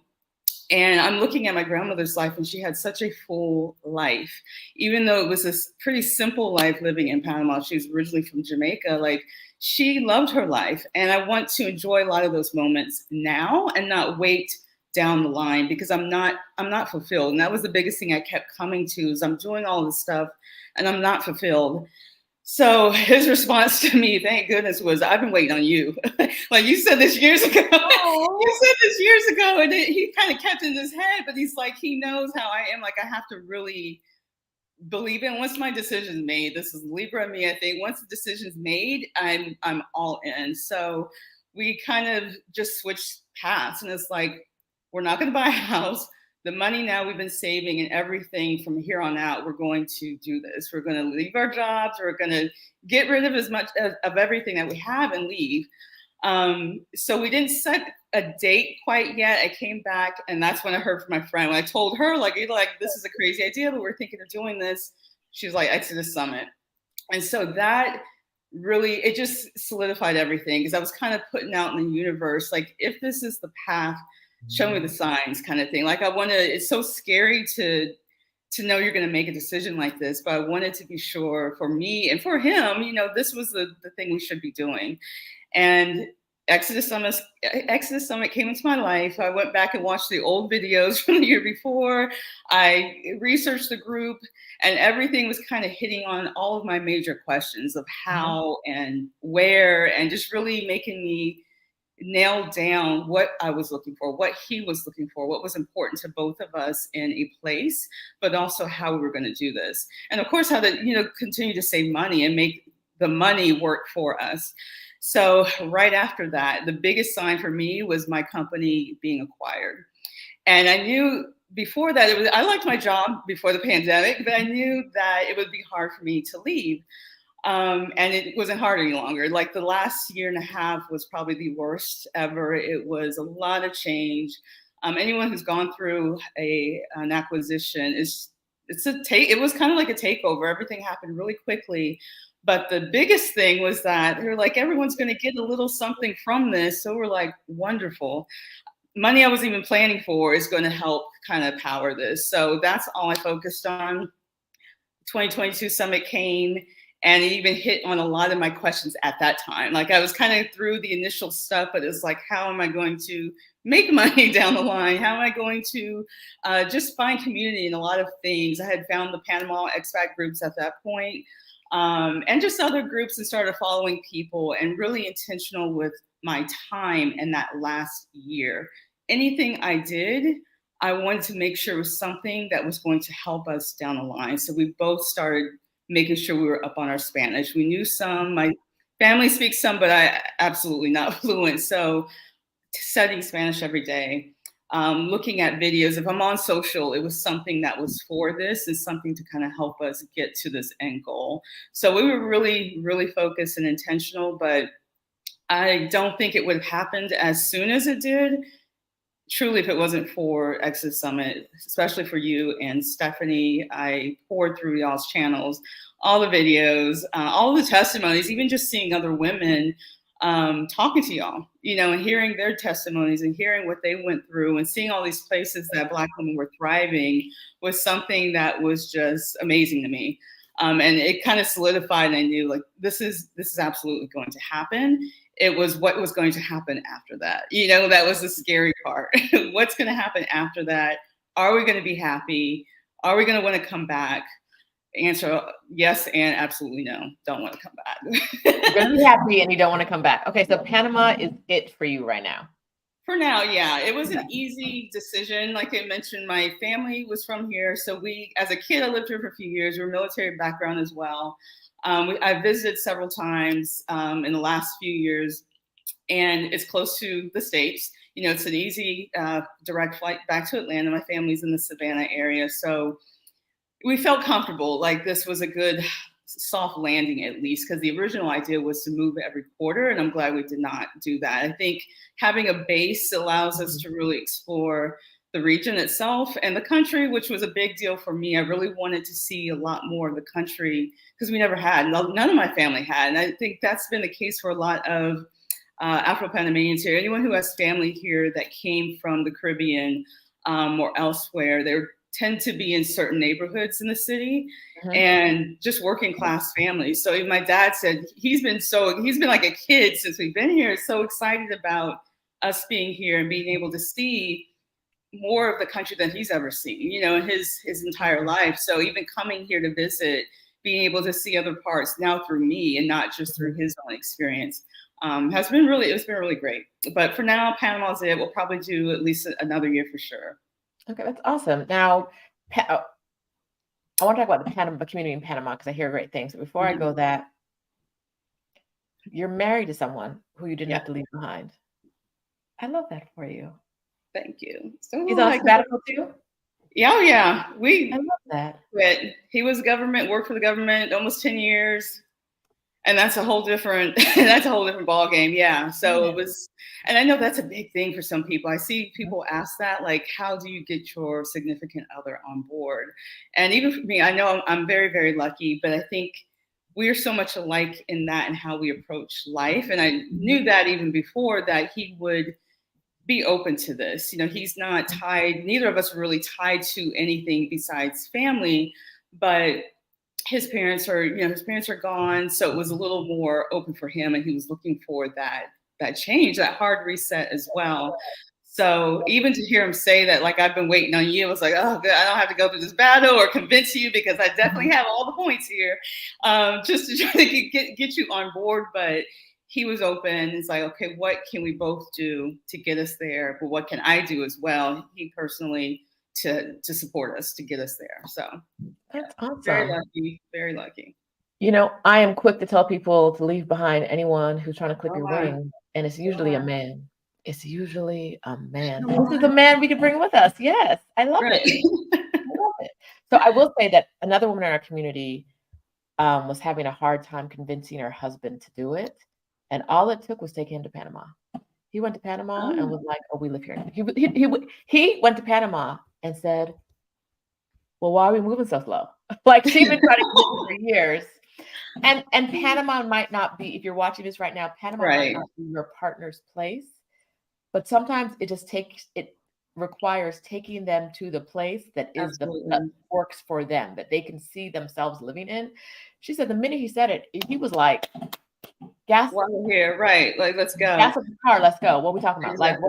Like, what? Like, why aren't we there already? And some people just need to see that. Yes. They're so, what I found, and men especially, I don't know what it is with some men, but I think comfort and fear holds people back a lot. They're used to certain things. They're fully bought into the story that we're told all of our lives of what defines success, what that means. You should want these things. You should want this 6-figure job. You should want this house and this American dream, which is not a thing. It's a nightmare today. So letting that go and doing something completely against the grain of everybody you know is scary for a lot of men, whether they admit it or not. So I think taking them out of that space and seeing something different, how other people live, the cost of living, and it might not be Panama, it could be anywhere else. I think just seeing that you can still live and be happy, be happier, possibly, you could thrive better, and not have some of these overhanging issues that we constantly deal with in the States, you know, racial violence and just constant anxiety and the fear just that comes with being in the US. And not to say that that's not in other places, but there's absolutely a difference. And I think once you step outside of that, you feel and you see that a lot more clearly. Just the relationship with a lot of things, political, police, everything, you just see the difference. But I've heard the same. I've known people they've had the same experience. They had to take their partner out of their space to really have them see, because people like that really have to come to the decision on their own. Otherwise, there's going to be a lot of resentment if they're kind of forced to leave, or they go back. I've seen that too. They leave and go back, and it causes other issues. Was that you? No. I'm just saying, as long as you live in your best life, right? Let everybody live their best life wherever they want to be. Happy, whatever that means. And but if you I'm have to also a marriage counselor, so don't take my. You will be single messing around with me, so don't. If he wasn't here, that would be me. And we say it all the time. It's like, I can imagine, like, if it wasn't us together, he would ask me all the time. He's like, we weren't together, what'd you do? I'm like, I'd be here.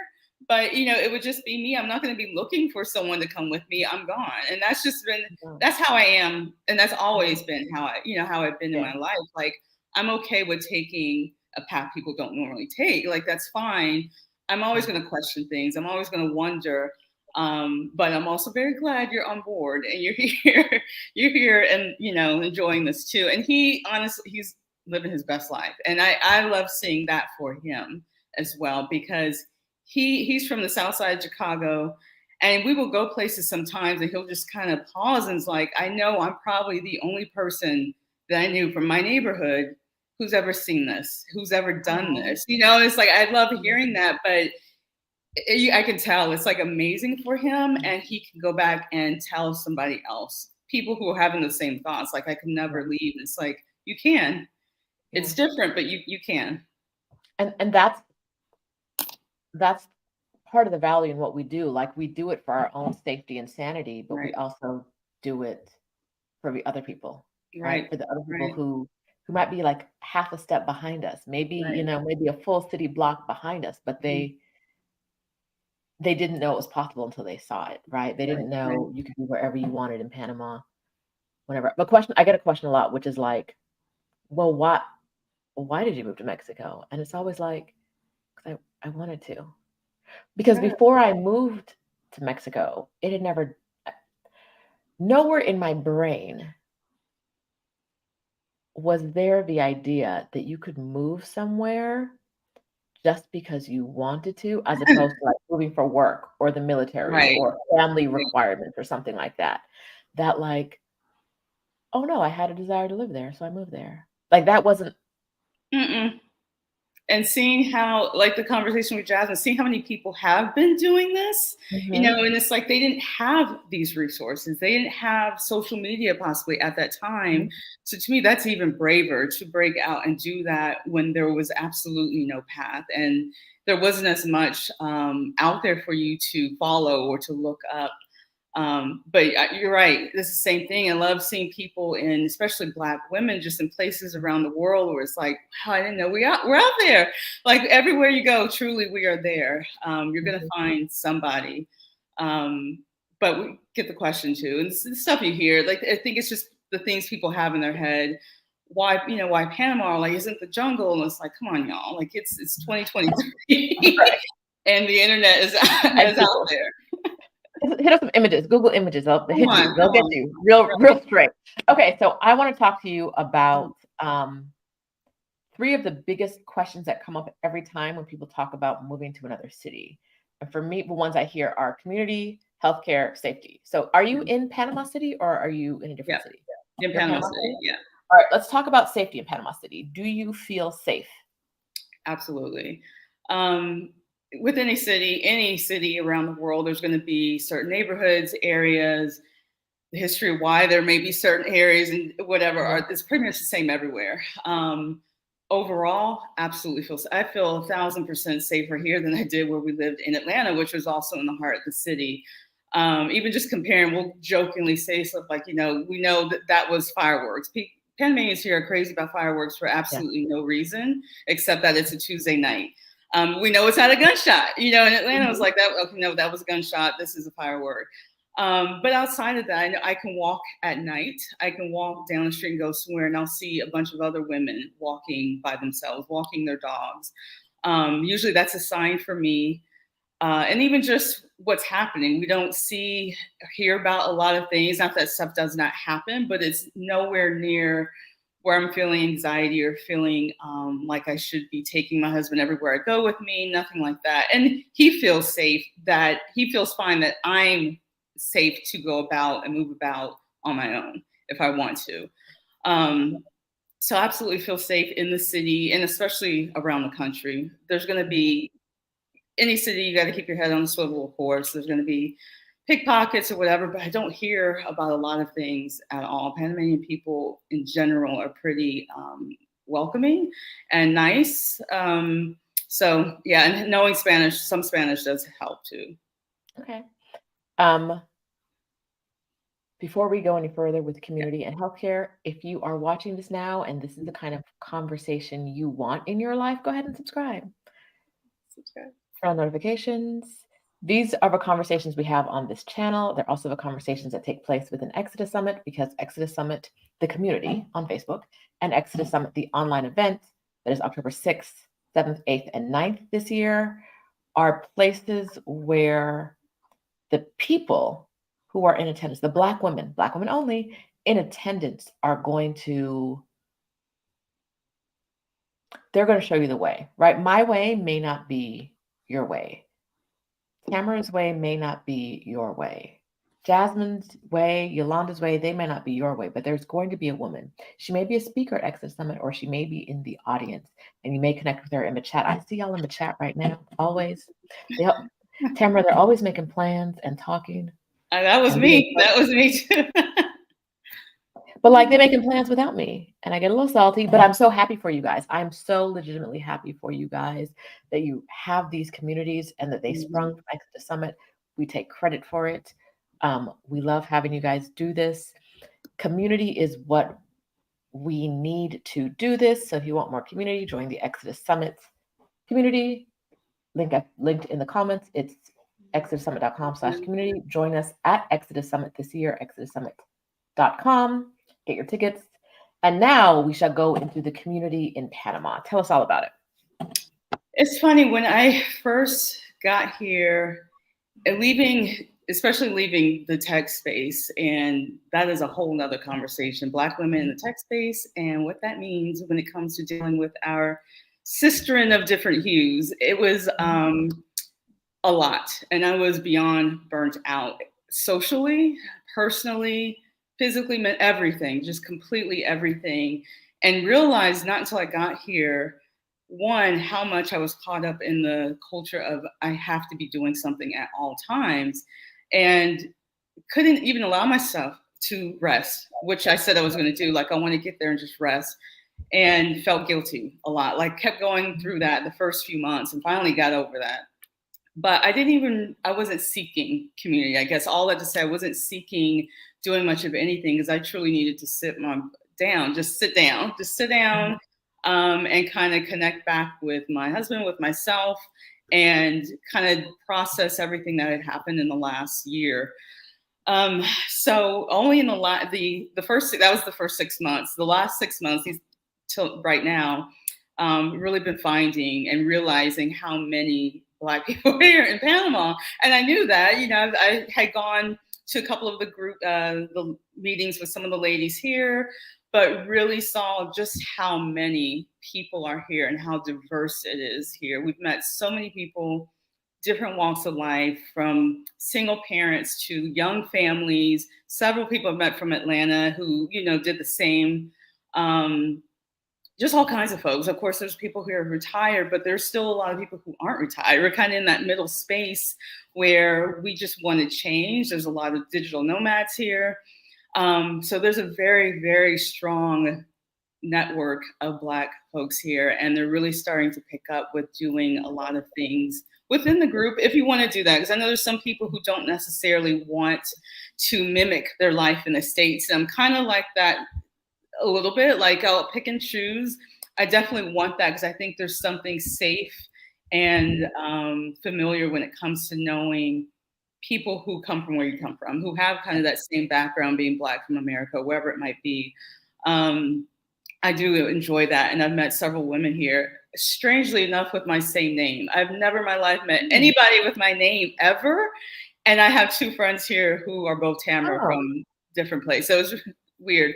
But the community here is strong. I would say this, and it's growing.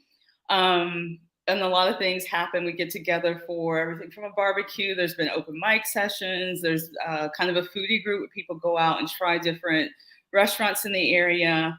I do like that I get a mental break from having to translate and know Spanish and all that. So that's a huge thing. That is so exhausting. Something like I love trying to learn, but I realize how exhausting that can be when you're having to really translate or go through that. But Panama's cool with that. And not just in the city, like all over, which is really interesting. There's other parts of the country near the beach or in the mountains where people are heading to, and there's smaller communities popping up. So I love to see that as well.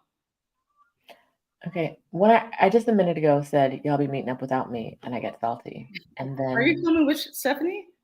You're not coming? She's no, coming. But why would she do this?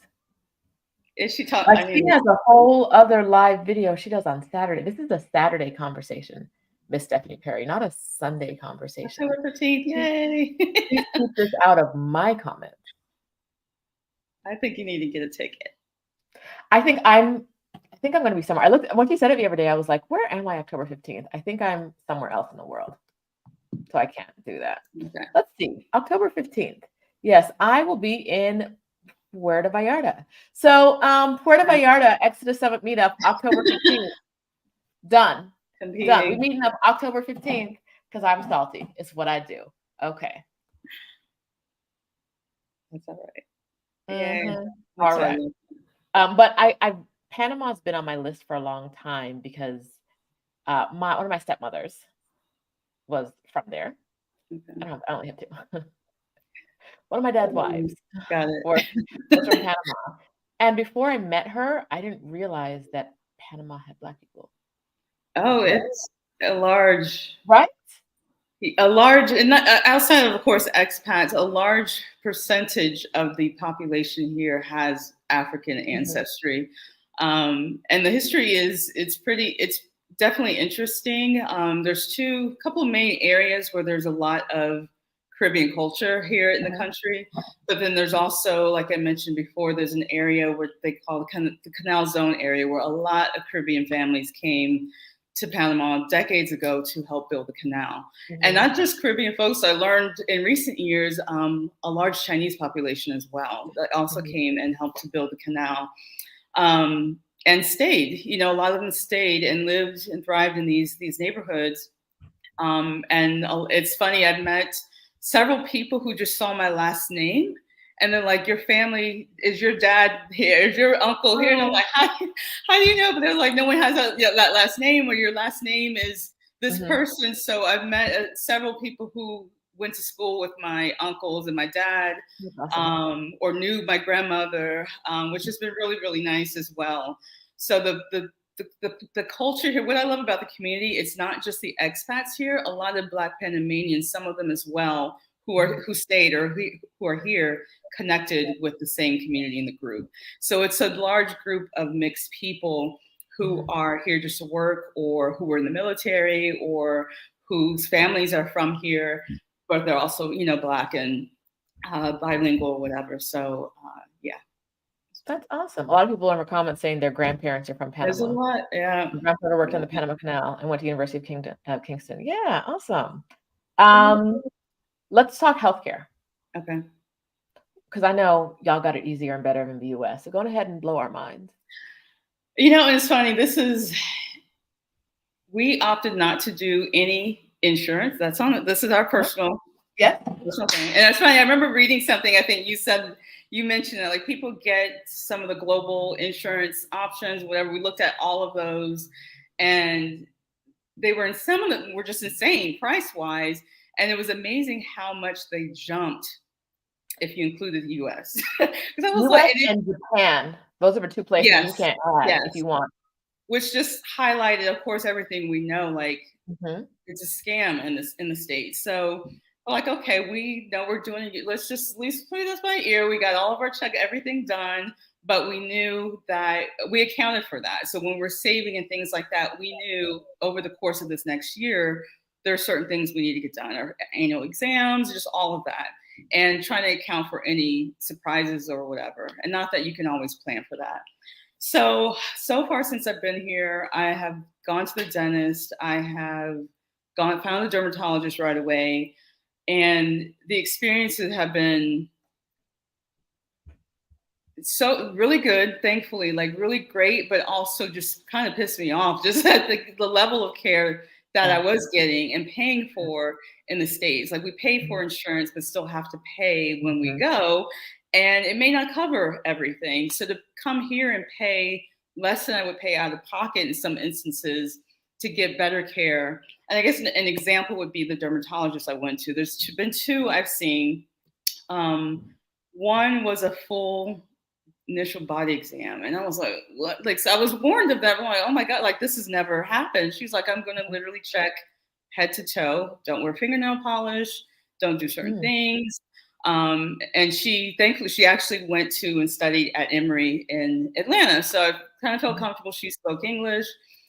And it was $75 for an hour appointment. We went over the hour because she will answer anything and talk to you about everything. We talked about skin cancer in Black people and how that can show up.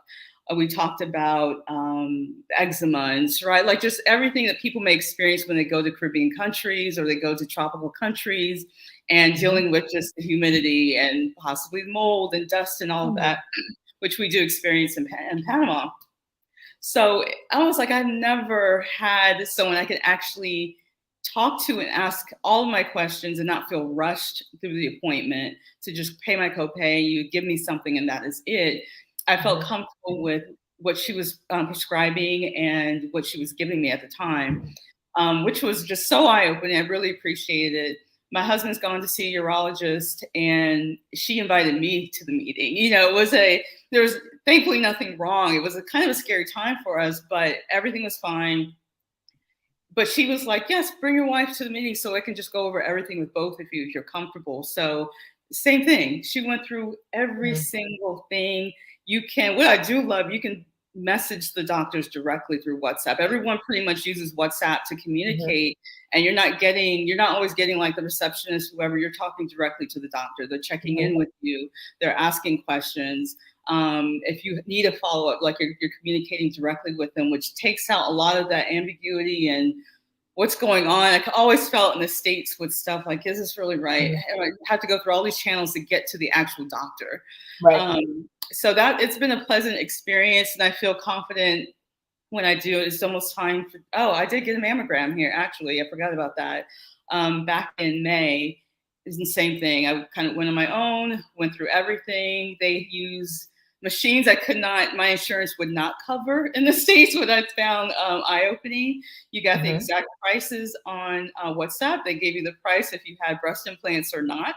And this is what it is. And you down to the penny. Like it was, I think it was like 118 or something like, and some change. And it was the 3D ultrasound. I can't remember what it was called, but I had to look it up. It's like, I haven't even heard of this equipment. And I got my results the same day. And it was the images and everything, which I had to translate, but it was everything that I had. And I've never had the actual scans and the actual images, and still can't get them from my former doctor in the States. But that's the one thing Panama is really great with. There's some really, really good hospitals here, some really, really good doctors. You kind of have to do your research and, of course, ask for referrals. But you don't need a referral, which is a great thing. You can be coming to Panama on vacation, and you'll be here for a couple of weeks, and you know what? I need to get an MRI, but I don't want to pay for it in the States. Or I need to get this sort of test done, and let me see what it will cost. You can find out the costs and plan for it. Usually appointments you could get in within a couple of days, and the next day, a lot of cases, and have it done. And your results are, you're not waiting weeks. You literally within 24 hours or so. So that's been probably one of the biggest eye-opening things when I look at our lives in the States and what we were paying for and what we got for what we paid for. And I know the countries are different in size, of course, and things like that, but night and day. Right. And so many of us have been brainwashed to think, okay, so we're 2 parts there. A lot of us are brainwashed to think that like American medical care, when you can get in, when you can afford it, and when you can get an appointment, is the best in the world. But a lot of the doctors in other countries trained in America, right? Or like they did their specialty, they did some kind of their training in the US at Emory, at the other major hospitals you're used to. Right. But also, why are we so convinced that the American medical schools are where we need our doctors to study? Because nothing about the American healthcare system should make you believe that going to school in America makes a doctor superior to other places. And yet it's deeply ingrained. I be in my doctor's office, like, oh, they studied. Why do I care? We've been told, and not told. I don't want to fully crap on American doctors or the system. It's not so much the education, because I really do think there are some great hospitals, there's some great doctors in the States. You really have to dig for it. The way healthcare is set up in the States, it is set up as a business to make money and to keep you sick and coming back, not necessarily to prevent. And I think that is the biggest differentiator I've seen is here, not even just here, I think in a lot of other places, it's more preventative medicine. How can we help you now? Let's check and make sure nothing comes about. Whereas in the States, it's almost like, come to us when you're sick, and we'll do these things, but not enough to kind of get you to where you need to be. And I think at least that's been my experience. And it's set up to make the most money. So everything at every turn is going to center around that. But you're absolutely right. A lot of the doctors, the ones at least that I've interacted with here, not one of them has studied in the States. Some of them have been in Canada. Some of them have been in, European, not even in South American countries. Colombia is another hot spot where a lot of folks go for a lot of medical care. And there's got to be a reason for that. And I think, again, getting outside of what you're used to and what you've been taught and what you understand to be true, I think you're not going to really see it until you just get out of it and realize just how much you kind of been bamboozled your whole life to think a certain way. Question for you. Yeah. Do I have a few more minutes of your time? We're about to go. Yeah, you're good. You're good. Thank you. What would you want Exodus Summit women who are thinking about a 1 year, maybe to forever sabbatical to consider before they go down this path? I think and I tell some of my friends this, you need to really nail down what's important to you and not just try to copy paste someone else's experience or what they did. You might find someone who's kind of like-minded and on the same journey and what you want, but you really need to nail that down for yourself, because following another path may get you back home, or it may not be what you really want. So is being near the beach important to you? Is being closer to family important to you? Is not people knowing English important to you? Like, what is important to you? Cost of living, of course, all of those things. And you absolutely need to go to the place, because vacationing somewhere is not the same as actually living somewhere. There's just different things to really think about. And I even, my family comes and people visit, it's like, oh, we're going to do all this and go here. And it's like, that's fine, we'll hang out, but I'm not on vacation anymore. Like, I'm here, but this isn't vacation. It's different. So you really need to kind of get that in your mind. Like, I need to approach this as if I was moving to somewhere else in my own home country. What are the things you're going to be looking for? And then start connecting, really connect, do your research. Don't always trust those cost of living calculators. To me, you have to, not that they're not accurate. I think you really just need boots on the ground. You really need to talk with people who are there and living it to get a good idea and a good sense of how things are. But also just go, just do it. Sign up. I think one of the best values of the cost of living calculators is a comparison of one city to the next. Yeah. Right? Yeah.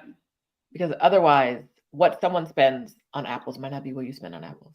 Exactly. Right? So there's value in them, but I think that the comparative value is the best. But okay, so you're in Panama, you're on a sabbatical, your husband's on a sabbatical. Are we sending him back to work so you can chill forever, or what's going on? What's the plan? I just said that. Well, he said this because I didn't say it.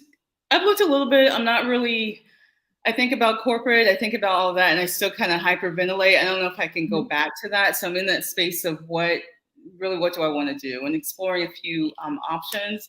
He started to look a bit more, and he kind of said, he was like, I can go back. You don't really need to go back now. I'm like, you don't have to tell me twice, because I don't plan to just yet. I don't plan to. So I'll probably start doing a little more maybe in the new year. But right now, yeah, that's the plan. If anyone goes back to work soon, it'll probably be him. Probably be him. But he's happy and he's fine. Completely fine with that. He doesn't ever want to really go back. I went back in April to Atlanta area. I had to just take care of some stuff. Had no desire to go. And I don't blame him. I think it's, once you're kind of out of that, it's like, he's kind of still processing his own stuff as well. But we're happy right now. So yeah. Good. That's amazing.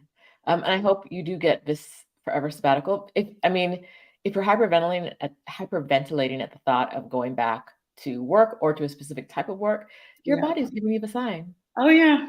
Right? Yeah. It's PTSD. Mhm, PTSD, corporate America. I say this and people think I'm joking, but I think it's true. Corporate America is not a safe space for Black women for a number of reasons. I think we all know that. It will provide the way. Absolutely, it did. I'm grateful for my time. I'm grateful for people I worked with, the opportunities I had. It served a purpose. And do what you need to do. Do what you need to do to get what you need to get to that point, whatever that might be for you. But don't do it at a cost of your own safety, your own mental health, your physical health, because stress takes a toll. Some things just they're not worth it. And at the end of the day, like if it would all ended tomorrow, I'm not going to regret not going another 5-10 years. I would have regret not doing this. And that was really the decision maker. Like, would I have regrets if we didn't do this? Absolutely. We both said absolutely. If everything falls apart, we had this adventure, and it's been just wonderful to have this time and to do all these things with each other, but also for ourselves. And I'll never regret that. Never. I don't know what else there's to say after that. I think that wraps up our time, y'all. Thank you so much. Thank you, Rashida. This is wonderful. Thank you for being here. I'm glad you're living the life that you're not going to regret. Sometimes it takes a while to get there, but you're there. Jasmine's there. Yolanda's there. I want women to know that they can be there too. It takes community. It takes some guidance sometimes. You can get your community at exodussummit.com/community. You can join us at Exodus Summit this year, October 6th through 9th. Are you going to be there, Tamara? We might be out of town, so possibly not. I'm trying to work that out because this lineup is crazy. I love Rachel. I love Tabitha. So yeah. I haven't talked about our speakers. Tabitha Brown is speaking this year. Rachel Cargill, Dr. Joy from Therapy for Black Girls. I'm speaking. Stephanie's speaking. Libria Jones, the queen of remote work, is speaking. Team Zekas, who got one of our members. I have to pause every time I say this. She spoke at our summit last year. One of our people did some additional coaching with her. She took her salary from 80 something to 190 something. Oh, wow. Who was Team Zekas. She's coming to talk to us again this year about her whole platform is about getting Black women paid. And so that particular person switched jobs, but she switched jobs to a job she didn't think she would get. She didn't think she was qualified for it. Team looked at her resume and was like, what if we did some things? And now she's getting paid more than $100,000 more. Wow. Right? Like these are the speakers we bring into Exodus Summit because we want you guys to win, right? And we know sometimes winning takes money. We know sometimes. But it's worth the investment. It is absolutely worth it. Well, thank you for coming. Thank you for sharing your journey with us. And I'm wishing you the best in Panama. I won't be there on October 15th, so you'll be there. Tamara, it's your job to make sure the meetup doesn't happen. Stephanie, looking forward to seeing her. I need to hug one of y'all because you've provided so much. So the hug she gets will be yours as well. So, but enjoy Mexico. Will do, and I will be in Puerto Vallarta on the same time doing another meetup because I am a hater. All right, y'all. Thank you for being here with us today. If this is your first time watching, we do this every week. Join by subscribing. Turn on notifications. Come and join. If you're a Black woman joining the Exodus Summit community, exodussummit.com/community, or joining us October 6th through 9th, we're hoping to have 5,000 women there. That's our goal. Wow. We want to free 5,000 Black women. So tell a friend. If you're watching this now, tell a friend to come through. It's a safe space. It's a supportive space. And more Black women need to be free. All right? More Black women need to be free. So I'm hoping you'll join us there. Until next time, y'all. Thanks, y'all. Bye. Ladies. Thanks for being here, Tamara. Thank you. Bye.